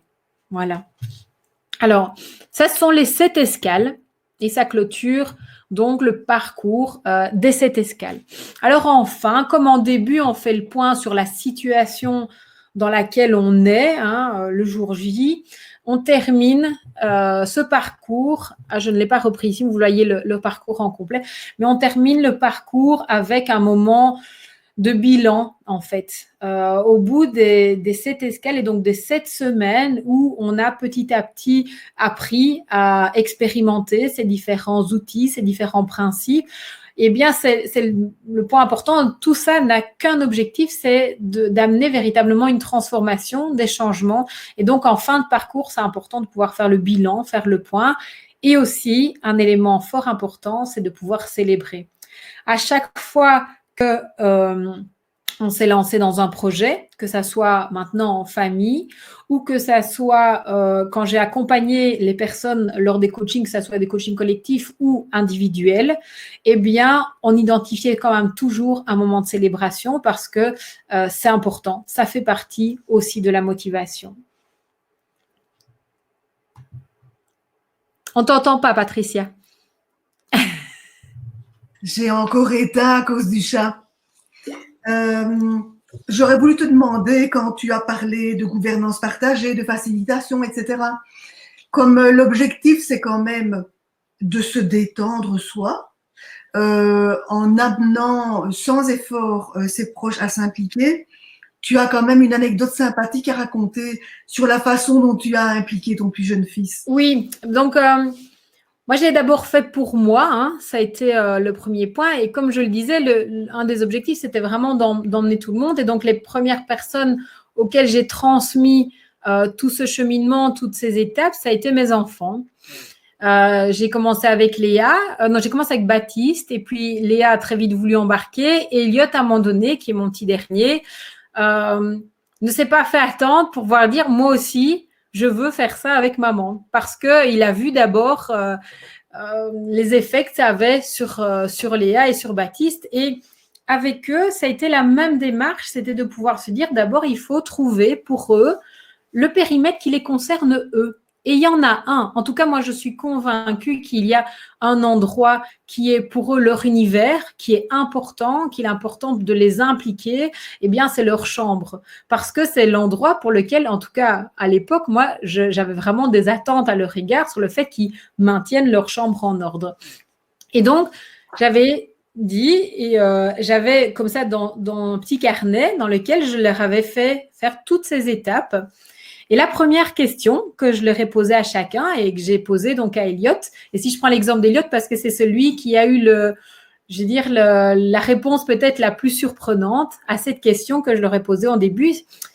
Tiens, Elliot, ici c'est ta chambre, et si tu devais transformer cette chambre dans ta chambre de rêve, ça serait quoi ta chambre de rêve? Elliot, il m'a répondu sans trop réfléchir, il avait une idée assez claire sur la manière sur ce qu'il voulait au niveau de sa chambre. Donc, je vous dis vraiment l'importance de pouvoir savoir ce vers quoi on veut se projeter. Et parfois, nos enfants savent même mieux que nous. Il a dit, mais maman, moi, ce que je veux, c'est un bureau de directeur. Alors, je ne vous cache pas que quand il m'a répondu, je veux un bureau de directeur, je me suis quand même posé un peu des questions. Je me suis dit, tiens, comment on va faire un bureau de directeur? J'avais bien mis aussi comme condition, comme cadre. Il n'est pas question que je repeigne toutes les chambres, que je fasse qu'on change tous les meubles. On fait avec ce qu'on a. Ça, c'est un des critères, véritablement. On fait avec ce qu'on a. OK, bureau de directeur. Donc, j'accueille cette proposition. Et je lui dis, est-ce que tu sais comment tu verrais ton bureau de directeur? Est-ce que tu peux me le dessiner? Il dit, non, je n'ai pas besoin de le dessiner. Je vais te montrer, maman. OK. Il avait dans sa chambre, parce qu'on n'a pas de salle de jeu, enfin en tout cas à l'époque on n'a pas de salle de jeu, aujourd'hui notre maison a encore évolué parce qu'il participe maintenant vraiment à l'évolution de la maison. Il avait dans sa chambre un coffre de jouets, qui est ce fameux coffre Ikea là, hein, qu'on retrouve avec un dessus et puis un coffre dans lequel le soir on fait un peu le border collie, là, on ramasse tout ce qui traîne et puis on met dedans. Hein. Et Elliot, il prend ce coffre, le dessus du coffre, il le déplace et il le met au milieu de sa chambre. Il l'installe comme un bureau, comme le bureau de Madame la directrice chez lui, en fait, hein, qui avait ce bureau comme ça installé de travers en plein milieu de la chambre. Il va me chercher sa petite chaise en bois et il installe son petit pot, ses crayons, de quoi écrire, sa collection de cailloux, etc. Et ça, pour lui, c'était sa chambre de rêve, c'était quelque chose qui était important pour lui. Alors, au fur et à mesure, à force de discuter, je me suis rendu compte qu'au-delà de ça, ce qu'il avait aussi envie, c'était qu'on frappe à sa porte et finalement qu'on respecte aussi son espace, qu'on respecte son souhait de se dire, OK, oui, je veux bien que tu entres ou non, je ne veux pas que tu entres maintenant, comme on le fait dans le bureau de Madame la directrice. Et donc, ça a été aussi intéressant de voir ça, que même petit, il avait envie aussi du respect de cet espace et qu'il avait envie de pouvoir s'exprimer de cette façon-là. Donc, on a dit, OK, on a laissé comme ça, on n'a pas tellement changé. La chambre n'est pas très grande, il faut le dire. Par contre, ça a eu un effet sur la suite parce que, comme tous les enfants, le matin, ils se déshabillent et non, ils ne se déshabillent pas en fait, ils se désintègrent dans leurs habits. Peut-être que chez vous, c'est la même chose. Donc, c'est-à-dire que les habits sont là à terre, hein, au milieu à côté du lit ou mieux à côté de la garde-robe et ça fait un tas et on a l'impression que les enfants ont été aspirés de leur pyjama de la nuit, même chose le soir. Sauf que la dynamique, elle était différente après parce que lorsque je rentrais dans sa chambre et que le matin, je disais « Tiens, Elliot, je vois des habits à terre. Est-ce que dans ton bureau de directeur, il y a des habits à terre ?» Ah ben non. il n'y a pas d'habits à terre dans un bureau de directeur. Et donc, ça le ramenait face à son envie, face à son intention. Et donc, petit à petit, les habits ont trouvé le chemin du panier à linge. Et ça, je me suis dit, waouh, là, c'est quand même quelque chose d'assez puissant parce que j'étais plus dans Elliot, ramasse tes habits. Elliot fait ça. C'est une autre dynamique. On était face à quelque chose qui était important pour lui, face à une image de lui, de grand, qu'il avait envie de donner. Et on ne peut pas leur demander, pas parce qu'on a changé l'organisation de la chambre que du jour au lendemain, ils vont être capables de changer, d'arrêter ces comportements-là. Mais on peut les amener, voilà, notamment avec tout ce guide au niveau du vocabulaire, à leur faire prendre conscience de cette situation. Oui, avec une posture où vraiment dans la facilitation, tu es au service d'eux, notamment au service de sa croissance. Complètement. De son apprentissage aussi. Ouais. De prendre conscience que tout ça, que ça soit le fait de mettre ses habits dans le panier à linge, le fait de refaire son lit, le fait de ranger ses jouets, le fait de se brosser les dents, hein, tout ce qu'on met, ce sur quoi on met des petites routines. Hein, on voit beaucoup ces outils de routine. C'est de prendre conscience, voilà, tous ces éléments-là, ce sont des apprentissages. Et comme chaque apprentissage, il y a différents stades. Et c'est d'accepter que ces stades, ils doivent les passer progressivement et que ça prend du temps. Voilà. Et que être dans l'injonction range ta chambre n'est pas une façon de communiquer qui amène à des résultats, en fait. Ça n'amène pas. Enfin, en tout cas, moi, j'ai essayé pendant des années, ça ne fonctionne pas. Donc, il fallait que je change quelque chose par rapport à ça. Et cette manière vraiment d'aborder les choses, aujourd'hui, me permet d'avoir vraiment des résultats et d'avoir, du coup, un autre lâcher-prise aussi. Ça permet, parce que je ne suis plus dans, voilà, comme je disais, dans l'intention où, ben oui, aujourd'hui, je peux accepter que ce n'est pas aussi parfaitement rangé parce que mon objectif n'est pas que je sois capable de ranger sa chambre, mais que Elliot ait conscience qu'à un moment donné, c'est important de refaire son lit, de refaire ça. Et ça prendra le temps que ça prendra. Oui, donc ça va de pair avec une toute autre manière d'envisager les rapports parent-enfant. Le parent ne se positionne plus du tout comme l'incarnation de la norme, qui sait ce qu'il faut faire, etc. Oui, tout à fait. Intéressant. Hein. Et c'est de redonner, enfin moi j'aime beaucoup cette image de se renourrir et de les renourrir de confiance. Oui. De nous leur montrer que nous avons confiance dans leur capacité à y arriver. Oui. Alors que quand on est… et ça se marque aussi quand je cuisine avec eux, hein, alors qu'avant, j'étais très dans… Purée, ma cuisine, ça va être la catastrophe, là. Aujourd'hui, c'est plus du tout la même chose. Je crée les conditions pour qu'ils soient suffisamment confiants que pour se dire « et je peux y arriver ». Et aujourd'hui, c'est ça qui je le vois bien, qui les motive à participer avec moi dans chacune, et je les autorise à participer avec moi dans chacune des tâches ménagères. Oui. En ce compris, parce que ça m'arrive aussi de le faire, parce que voilà, je choisis encore de le faire, même leur passage. Aujourd'hui, Elliot est capable de pouvoir me demander de repasser. Alors, il ne va pas repasser une manne, hein, c'est pas ça. Mais je vais le faire, lui faire vivre ce moment comme étant un moment où il va être capable d'arriver à faire quelque chose. Et du coup, comme il est capable, il est fier et il a envie d'en refaire un autre. Et il a envie de prendre le saut, il a envie de faire autre chose. Oui. Donc, oui. Et alors, ce qui est vraiment, vraiment important pour sa vie d'adulte, c'est que vous êtes en train, comme les enfants modélisent ce qui se passe dans leur enfance, modélisent leurs parents, ça forge des adultes qui seront autonomes et pour qui ce sera évident de cuisiner, de repasser, d'entretenir la maison, d'entretenir les toilettes, etc., de laver les vitres. Complètement. J'aspire à ce que ça fasse partie de la normalité de ce qu'on a à faire, enfin de la vie et d'y prendre du plaisir. Ce que je n'avais pas et ce que j'ai pas grandi avec ça.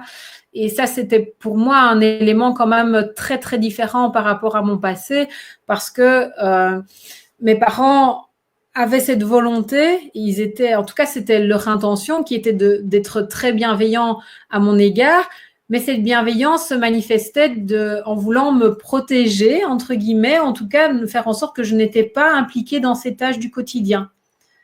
Donc, parce que c'était pour eux plus important que je passe du temps à étudier, que je fasse mes devoirs, que je fasse des activités extrascolaires. Donc, j'ai fait beaucoup d'activités extrascolaires et je m'y épanouissais énormément. Moi, ça m'arrangeait. Ça m'a toujours très, très bien arrangé de ne pas faire ces choses-là.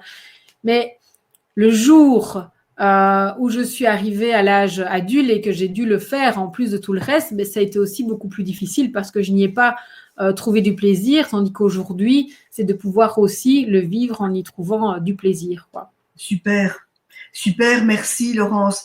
Les filles, est-ce que vous avez envie de découvrir, d'aller plus loin et de découvrir la proposition de Laurence?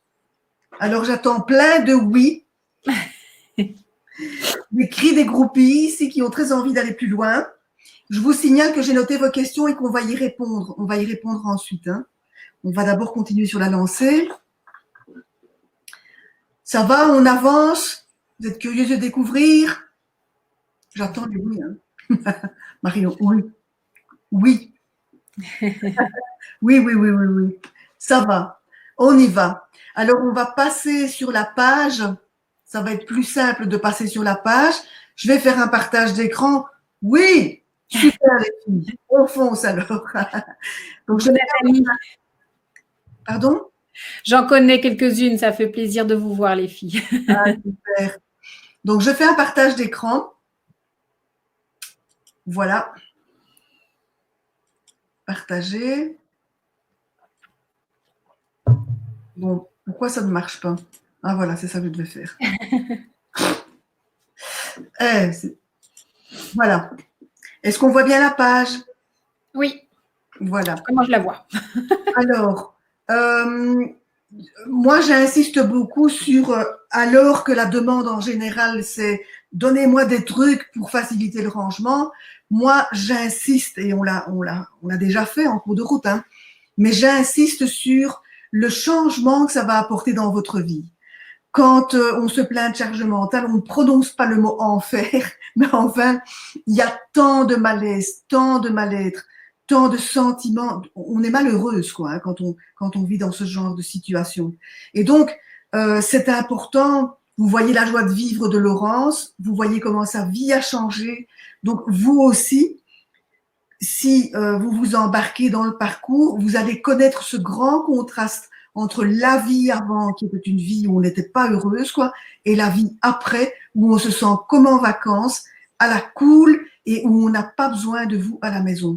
Donc, vos bénéfices en termes de qualité de vie, c'est plus de temps, un gain de temps pour faire des choses qui sont chouettes pour vous, plus de sérénité, on se détend, moins de parasitage mental, on n'est plus tout le temps comme ça à penser à 1000 trucs, beaucoup moins de pression. Je dis moins pour ne pas dire plus de. Moins le sentiment de ne rien pouvoir faire de votre vie. Ça, c'est une frustration mortelle. Moins le sentiment d'être la domestique. Beaucoup de femmes se plaignent d'être la domestique de tout le monde. L'autorisation de faire à nouveau des choses pour vous. Et on en a besoin. C'est une nourriture de faire des choses pour soi. Et le début, comme Laurence l'a montré, de l'autonomisation de vos proches. Alors, la façon dont le programme se déroule, c'est que pratiquement, donc, la façon dont ça va se dérouler, comme Laurence l'a dit, c'est sur 9 semaines. Donc, il y aura une première semaine où ce sera l'accueil, le bilan, on fait l'état des lieux, d'où on part, et on termine par la clôture, le bilan final qui permet de souligner le contraste entre là où j'en étais quand j'ai commencé et là où j'en suis maintenant, et on festoie, c'est la gloire. Alors, dans l'intervalle, il y a 7 semaines où vous recevez un programme, en fait, un programme de 15 minutes. Donc, c'est du coaching ultra léger, ultra pratique, pas de blabla, de l'action. D'ailleurs, vous avez vu que la méthode de Laurence, c'est pas une méthode qu'elle a apprise à l'université ou je sais pas où. C'est une méthode qu'elle a mise sur pied sur base de ses besoins. en glanant des infos ici et là, mais elle a mis sur pied cette méthode sur base de sa vie familiale. Donc, une fois 15 minutes pour établir votre état des lieux au départ, 15 minutes à la fin, mais 15 minutes chaque semaine aussi pour recevoir vos infos, vos consignes. Et chaque semaine, vous aurez des exercices à faire. Donc, ce sera vos devoirs hebdomadaires. Vous avez un support PDF chaque semaine aussi. Et vous avez un coaching de groupe mensuel, donc 2 coachings, puisque ça se déroule sur 2 mois. Et je trouve donc important de vous dire, parce qu'on pourrait se dire, oui, mais je vais aller m'acheter le bouquin de Marie Kondo et c'est bon comme ça. Mais vous savez très bien par expérience que quand on le fait toute seule en référence par rapport à un bouquin, la procrastination, bonjour, on a toujours autre chose à faire. Donc ici, vous êtes dans un cadre accompagné, vous n'êtes pas toute seule. Et non seulement vous avez donc de surcroît, vous avez les 2 coachings mensuels et vous avez aussi un groupe Facebook. Et je me demande si je ne vais pas vous regrouper par famille pour vous permettre de vous coacher en groupe, vous coacher réciproquement en groupe. C'est une formule que j'ai inventée et qui fonctionne très bien. Quand tu dis famille, Patricia, c'est voilà, plusieurs personnes qui vont s'entraider entre elles, quoi, des sous-groupes, quoi. Hein. Des sous-groupes, voilà, j'appelle ça des familles. Ce sont des sous-groupes d'entraide mutuelle où on est dans un rapport d'émulation, où on noue des amitiés et c'est ce qui va faire qu'on va le faire avec motivation parce qu'alors on se challenge mutuellement, on se parle de nos difficultés, etc. On trouve des solutions ensemble. Laurent, je te laisse indiquer le déroulement. Alors, le déroulement, comme on l'a vu, c'est vraiment reprendre les 7 escales. Donc, après cette analyse de l'existence, ce bilan, on va à travers différents exercices. D'abord, moi, je vous exposerai. Chaque fois, il y aura une petite histoire pour vous inspirer. Et puis, un exercice, une mission à réaliser pendant la semaine. Et donc, on va reparcourir les 7 escales. Donc, on va revoir la situation dans laquelle vous êtes par rapport à vous. Hein. Là, on va plus parler de moi. Le but, là, c'est vraiment que ça soit par rapport à vous. Identifier votre idéal, vos motivations, vos freins. Je vous partagerai le guide du voyageur et en même temps le petit outil, les différents outils pour pouvoir faire évoluer la communication. Également, le plan d'action. Là, vous aurez des petites clés vraiment pour pouvoir avoir une vue d'ensemble et les points d'attention de votre maison de manière générale. Et puis, vous aider à identifier ce premier passage à l'action.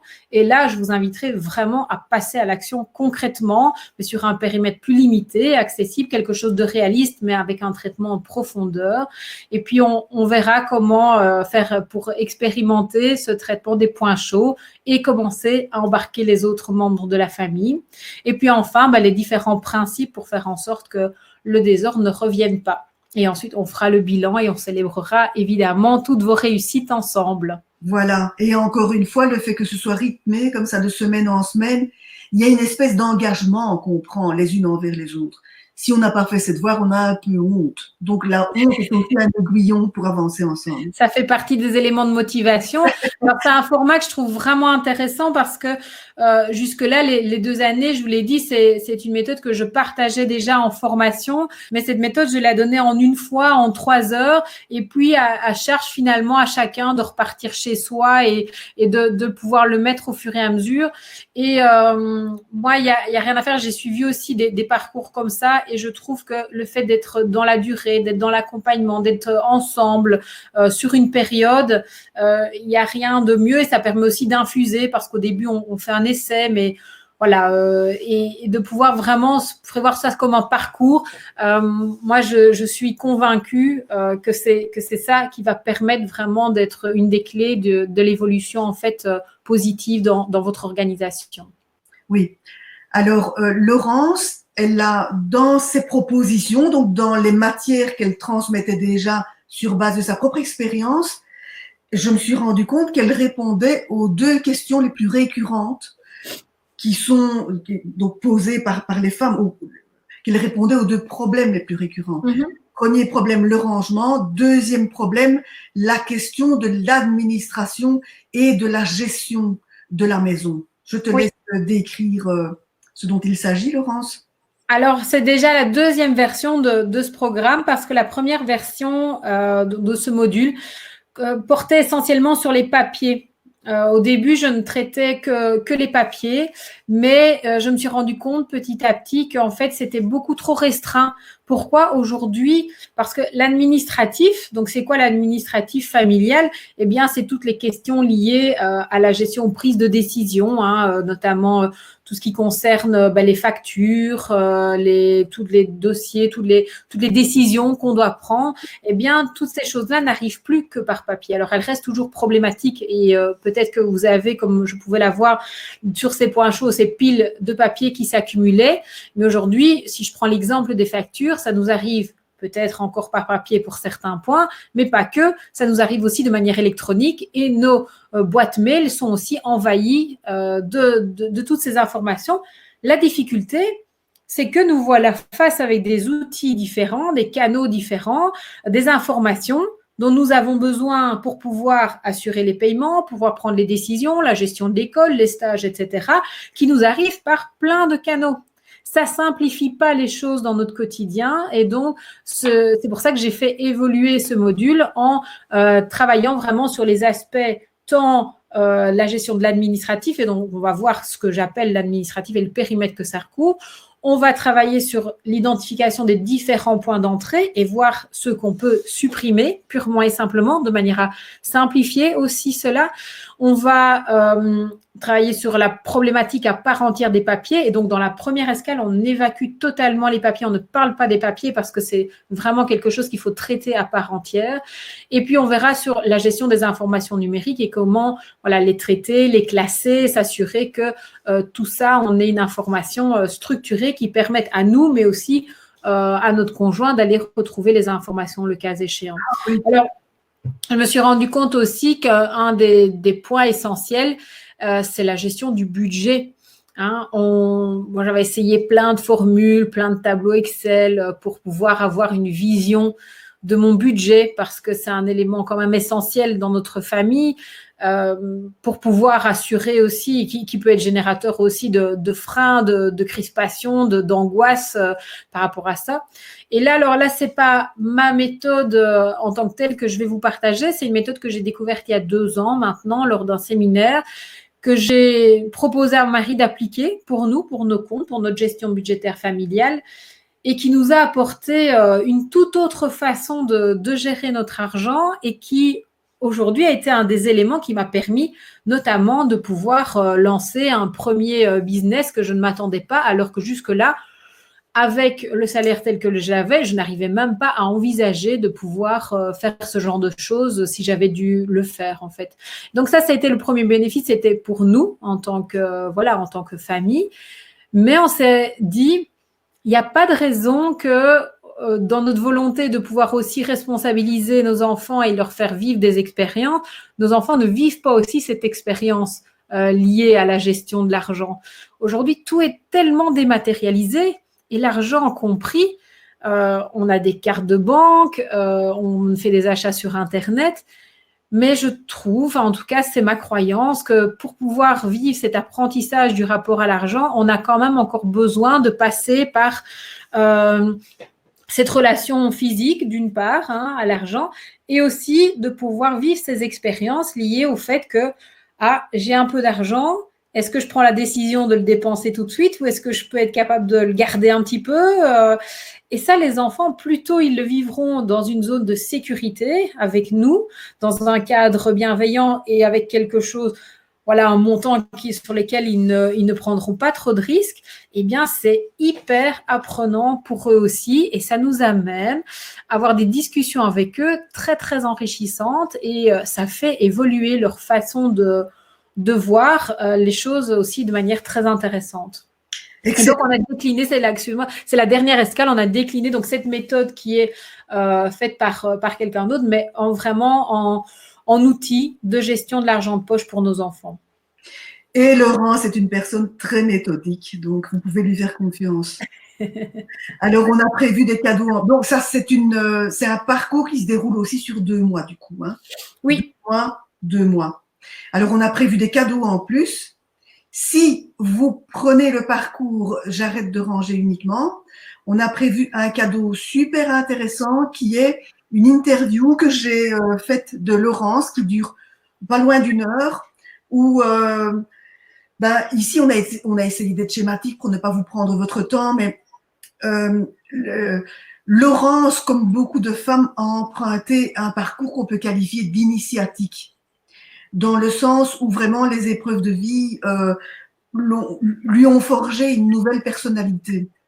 Donc, c'est vraiment intéressant de découvrir cette interview parce que ça fera de nouveau, comme je l'ai dit tout à l'heure, ça fera écho à votre vie et ça vous permettra de poser un autre regard sur votre existence. Ça vous permettra de donner de la valeur aux épreuves que vous avez traversées. Et l'autre cadeau, c'était un cadeau très, très chouette. Au départ, c'était le compte-rendu du livre La magie du rangement de Marie Kondo. Et il se trouve que c'est devenu un mini-roman, c'est quasi une nouvelle, quoi, qui a été écrite par une personne de la communauté tribuzaine. Et c'est un compte-rendu donc du livre de Marie Kondo, mais passé, vu à travers l'expérience que la personne a fait du bouquin, de la façon dont le bouquin a transformé sa vie, un peu comme le bouquin a transformé la vie de Laurence. Donc, c'est Ma vie avec Marie, et ça a été écrit par Marie-Carmen Desaldo, c'est très chouette. Alors, si vous prenez l'ensemble, le parcours dans son ensemble, donc les 4 mois, alors on ajoute un autre cadeau, puis je vous assure, ce cadeau vaut son pesant d'or, parce que ultérieurement, il va devenir une formation, donc imaginez ce qu'on vous offre en cadeau, c'est la famille agile. Je te laisse dire ce que c'est en 2 mots, Laurence. Alors, la famille agile, c'est la manière dont nous fonctionnons aujourd'hui, voilà, mon mari et moi, et en plus maintenant en confinement avec les enfants.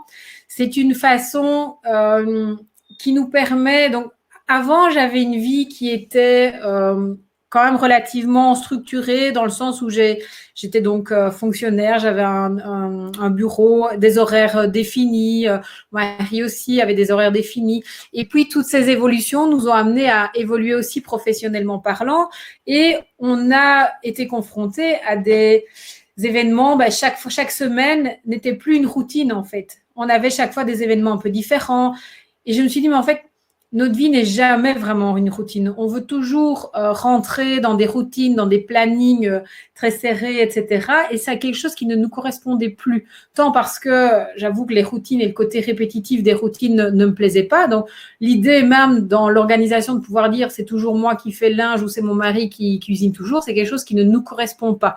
On voulait quelque chose de beaucoup plus fluide, qui correspond plus à nos envies du moment et au fait de se partager réellement tout.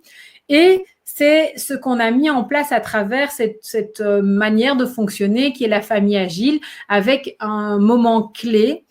Moi, je compare souvent aussi ma famille un petit peu. J'ai fait beaucoup de musique quand j'étais jeune et j'aimais ces moments où on jouait ensemble.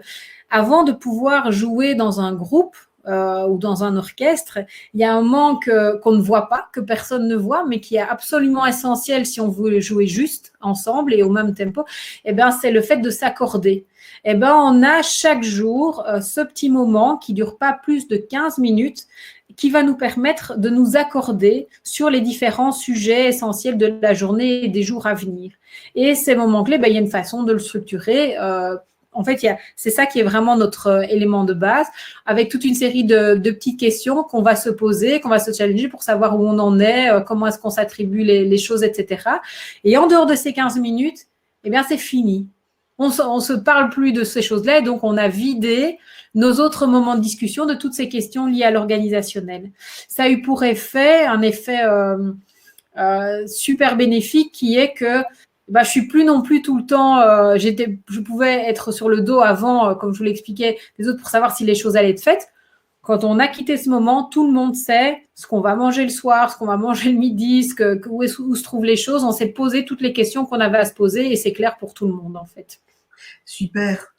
Donc, si vous prenez l'ensemble, les 2 parcours, donc vous avez le premier cadeau, l'interview de Laurence, dont je vous indique là en dessous que ça fait tellement réfléchir à sa propre vie à soi que ça vaut facilement 3 séances chez une coach. Donc, minimum 210 €. La famille Agile, ce cadeau, il triple carrément la valeur de votre parcours et vous avez là aussi le petit roman Ma vie avec Marie. Et donc voilà, on vous fait une offre de lancement en fait à 50% du prix catalogue. Hein. Comme on lance maintenant, donc il y a déjà des personnes qui sont inscrites, mais vous vous ajouterez à elles. On vous fait une offre un petit peu délirante, je trouve, quand on voit la valeur de tout ce qu'on vous a décrit. Si vous prenez l'ensemble, ça représente un investissement de 150 € pour les 4 mois. Si vous ne prenez que la première partie, c'est 79 €, 79 € pour les Belges. Et vous pouvez aussi le prendre en mensuel. Alors là, c'est 49 € par mois. Voilà.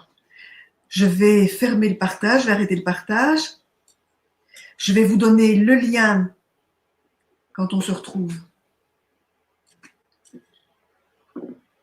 Pourquoi est-ce que le partage ne s'arrête pas? Moi, il a arrêté, hein, il a arrêté le partage. Alors, je vais revenir avec vous. Je ne sais pas où je dois aller. Webinar Jam. Voilà, ça y est. Je vais vous montrer. Je vais vous permettre d'aller sur la page. Donc, qu'est-ce que je dois faire, moi, ici? Voilà. Tu me dis si on la voit, Laurence? Vous voyez l'offre, vous voyez la possibilité d'aller sur la page. Moi, je ne la vois pas, mais déjà l'autre fois, je ne la voyais pas, donc je ne sais pas. Les filles, vous me dites si vous voyez la possibilité, donc l'image avec la possibilité d'aller sur la page. J'attends votre réponse avant d'aller plus loin. Yes, ok. Alors, on va continuer maintenant. Maintenant, on va répondre aux questions que vous avez posées en cours de route. Et puis, on prendra les questions que vous posez là. OK? Donc, je les ai notées en cours de route. Hein. Oui, parce que moi, je ne les voyais pas. Hein. Moi, je les ai notées à mesure qu'elles se déroulaient. Donc, tu as répondu à la première question. C'était Aude qui l'a posée. Et elle te demandait, et les célibataires? Mais tu y as répondu, c'est pour tout le monde. Si on est accablé, si la gestion domestique nous prend tout notre temps, ben, c'est bon comme ça. On peut joindre à nous. On peut prendre le parcours. Claire demandait, on ne va pas la prendre celle-là parce qu'elle était trop localisée dans le déroulement. D'accord. Tu ne vas plus pouvoir la situer, malheureusement, Claire. Sophie te demande comment faire quand quand la question de se débarrasser quand on a une espèce d'attachement maladif aux choses, quand on n'arrive pas à se débarrasser.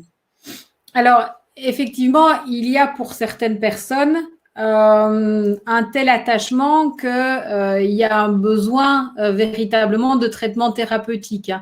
Ici, moi, je suis dans la situation qui est l'attachement difficile, mais pas obsessionnel. Hein. Donc ça, c'est un point quand même important de pouvoir l'identifier. C'est-à-dire qu'on va travailler sur des croyances classiques, traditionnelles qu'on retrouve de manière générale chez la plupart d'entre nous, qui est qu'on a cette difficulté de se débarrasser. Je dis donc pas de jeter, hein, c'est véritablement parce que un des soucis que j'ai et qui m'attache, ce n'est certainement pas de jeter, mais de faire en sorte de donner une nouvelle vie à ces objets.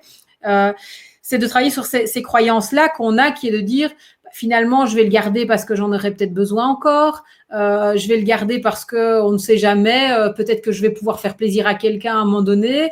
Voilà, c'est toutes ces croyances tout à fait classiques qu'on va pouvoir aller lever.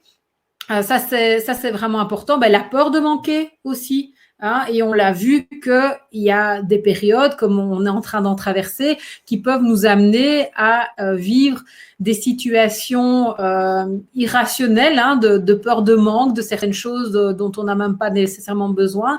Donc, on va aller identifier ces choses-là et les ramener un petit peu dans le rationnel et en tout cas de pouvoir aller voir quelles sont les pistes qu'on peut mettre en place pour pouvoir traiter ces éléments-là, quoi. Voilà, donc c'est amener à la conscience des choses dont on n'a pas conscience. Tout à fait, tout à fait. Ça allait ramener tout ce qu'il y a comme ça, voilà, à l'arrière et dans notre, dans cette chose, dans cet espace qui est de l'ordre de la sensation qu'on ressent mais à un moment donné, pouvoir l'exprimer et faire aussi ce trajet du mental à l'écrit, parce vous le savez peut-être, mais ce trajet du mental à l'écrit, il est un trajet clarificateur.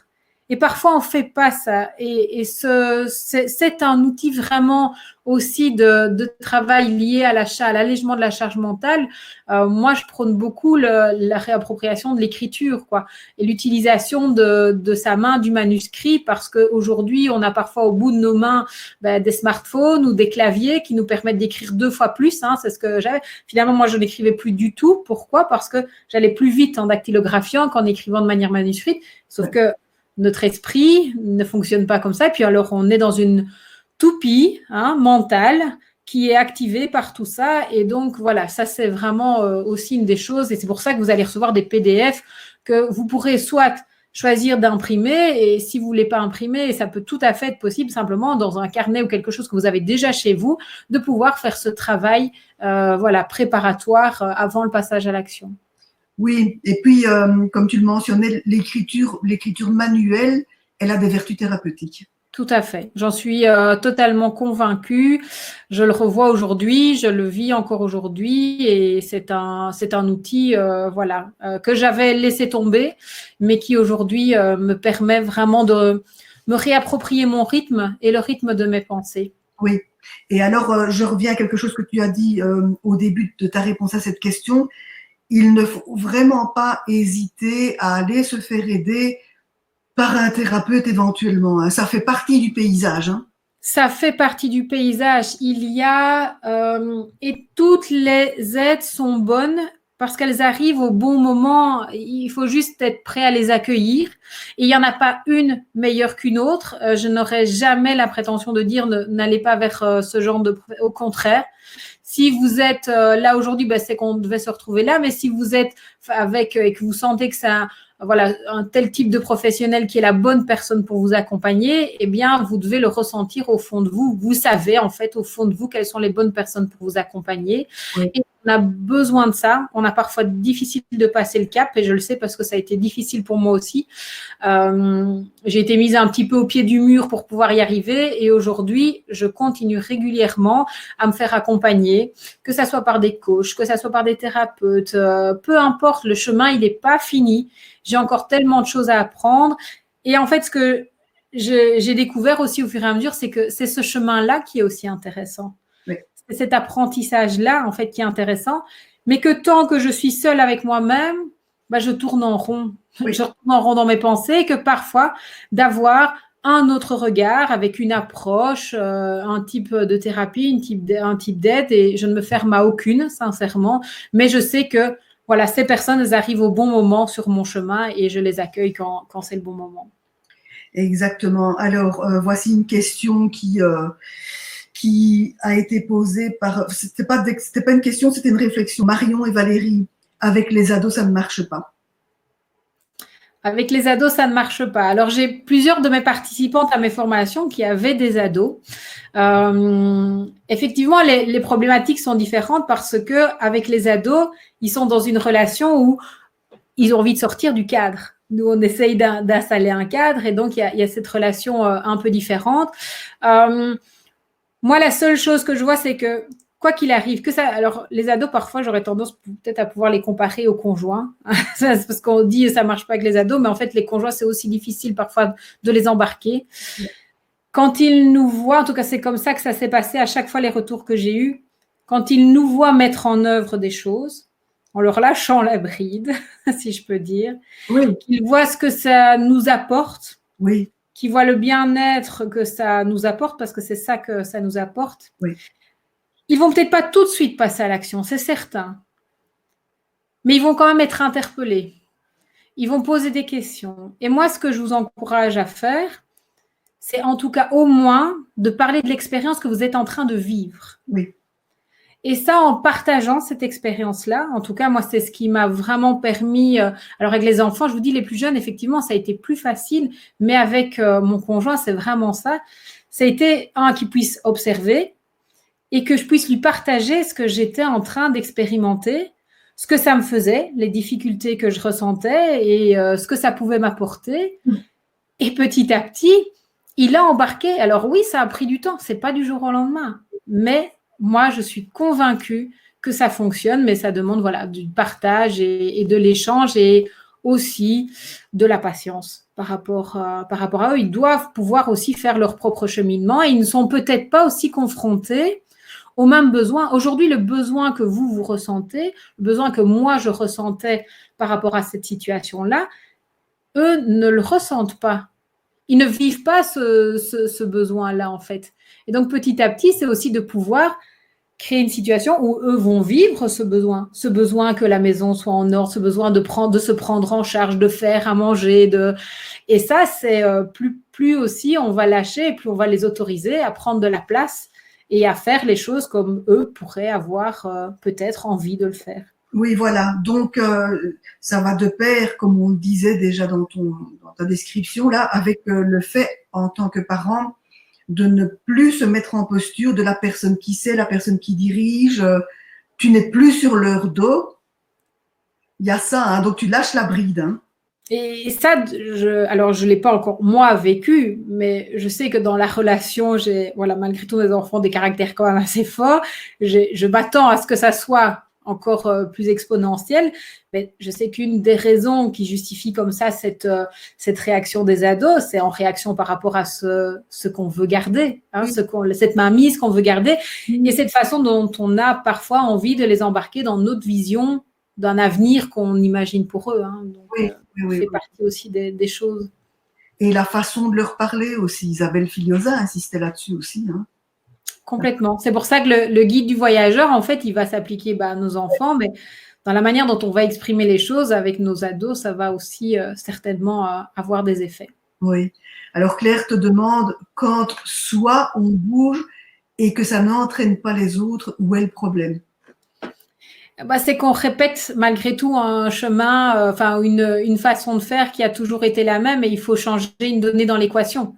Il y a quelque part une donnée dans l'équation qui est tout le temps la même et ça veut dire que soit dans la manière dont on fonctionne, soit par rapport à certaines de nos croyances, il y a quelque chose que l'on répète et qui fait qu'il n'y a pas ce déclic. Soit on ne traite de nouveau que les symptômes par rapport à l'organisation et on ne va pas assez en profondeur sur le traitement et l'identification des vraies causes. Oui. Alors moi, j'ajouterais que quand on entre dans ce genre de démarche, vous l'avez perçu dans la description du cas de Laurence, c'est que ça va de pair avec une démarche un peu introspective et notamment l'un des ingrédients principaux de ce travail-là, c'est la pleine présence. Il faut être là et notamment être consciente de ce qui nous vient, des intentions qui nous viennent.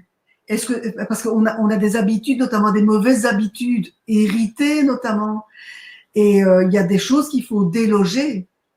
Il y a des tendances qu'on va avoir, par exemple, le nombre de femmes, de jeunes femmes, hein, de femmes de ta génération, voire plus jeunes, qui me disent oh, je préfère le faire moi-même parce que ça va plus vite, je sais bien fait.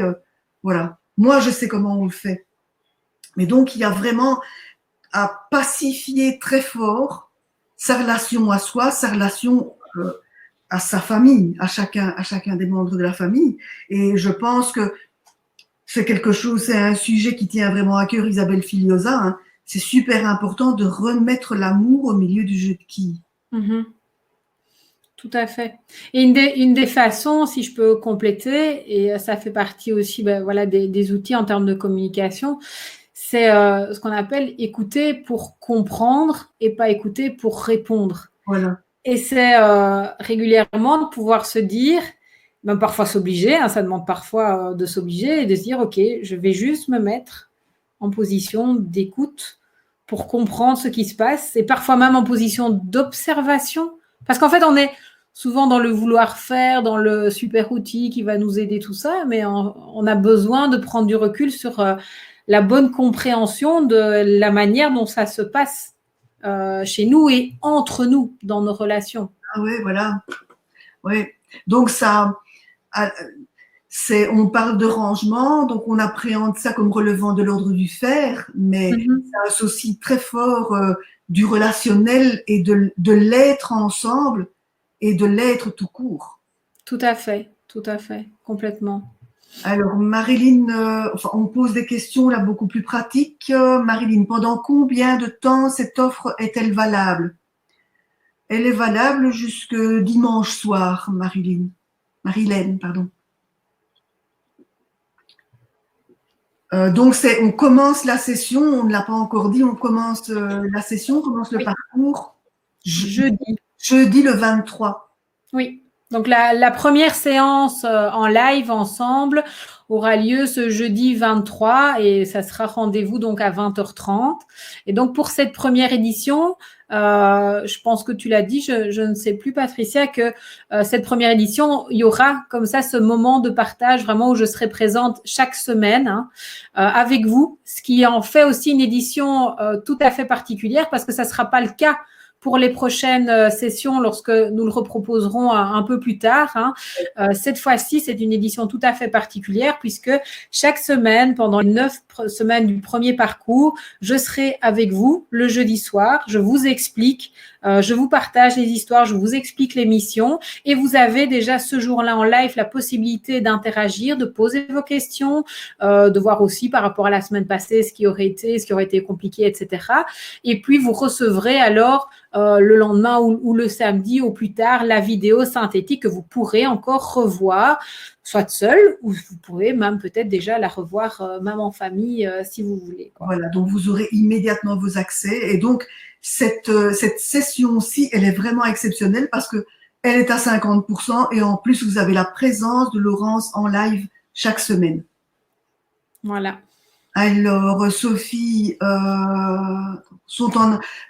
demande si les tarifs de 79 ou 150 € sont en un seul versement.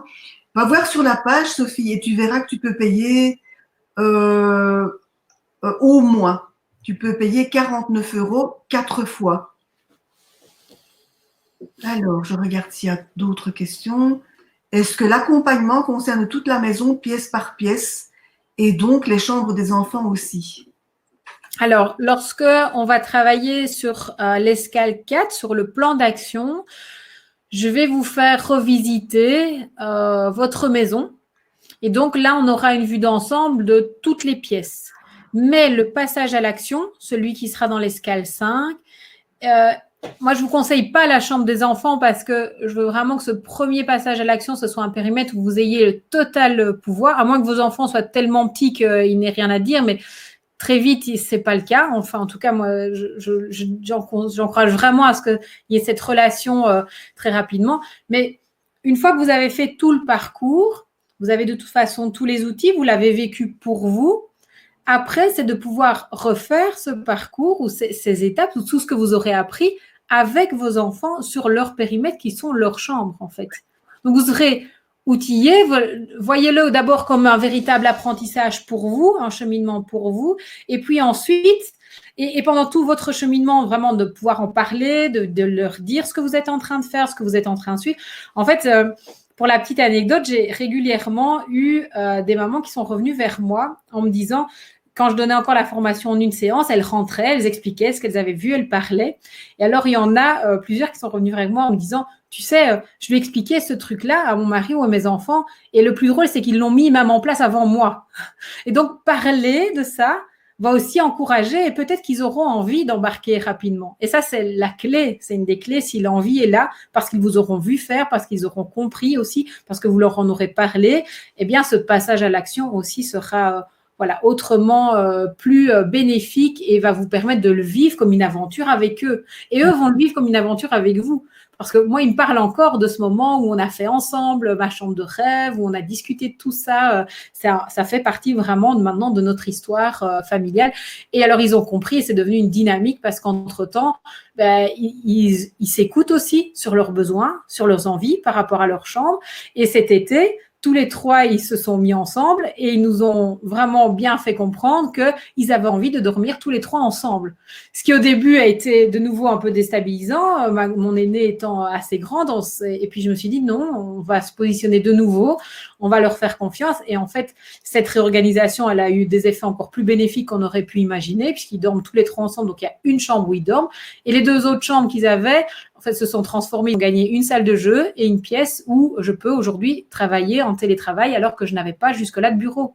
Donc voilà, ça a mis en route une dynamique tout à fait très différente. Excellent. Et par ailleurs, pour faire le reste de la maison, le fait de s'organiser, le fait d'avoir un cadre pédagogique où on s'organise en sous-groupe, ça va faire qu'ensemble, alors, on va réfléchir. Vous allez réfléchir indépendamment de nous. Tout à fait. Et par projet. Et on découpe comme ça par projet. Donc, ouais. Par exemple, un des premiers projets qu'on a fait, mon mari et moi, qui était notre projet à nous deux, ça a été de refaire notre chambre, en fait. Parce que jusque-là, on avait un peu délaissé cette pièce on avait aménagé la chambre des enfants, etc. Et puis, on s'est dit, ça, c'était notre projet. Mais on en a fixé un périmètre vraiment limité. Et on s'est dit, on fait ça.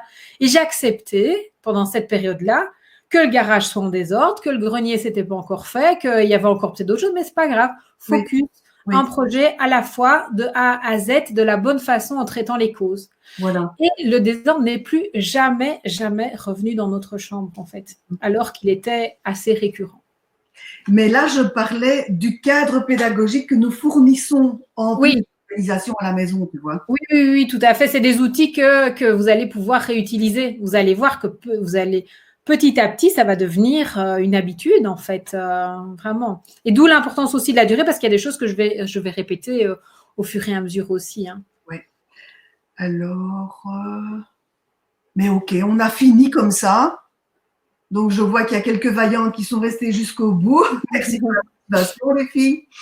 Il va y avoir un replay que vous allez recevoir demain dans votre boîte aux lettres et vous pourrez prendre votre décision d'ici à dimanche soir. Voilà, je vois que les questions, c'est terminé. Donc, on va vous dire au revoir. Je vous embrasse, un tout grand merci. Et si cette méthode vous a apporté quelque chose, si ce soir vous avez appris des choses et que vous avez envie de continuer ce bout de chemin, eh bien, moi, j'en serais évidemment tout à fait ravie. Super. Merci, Laurence. Bonsoir à tous. Merci, bonsoir. Ciao.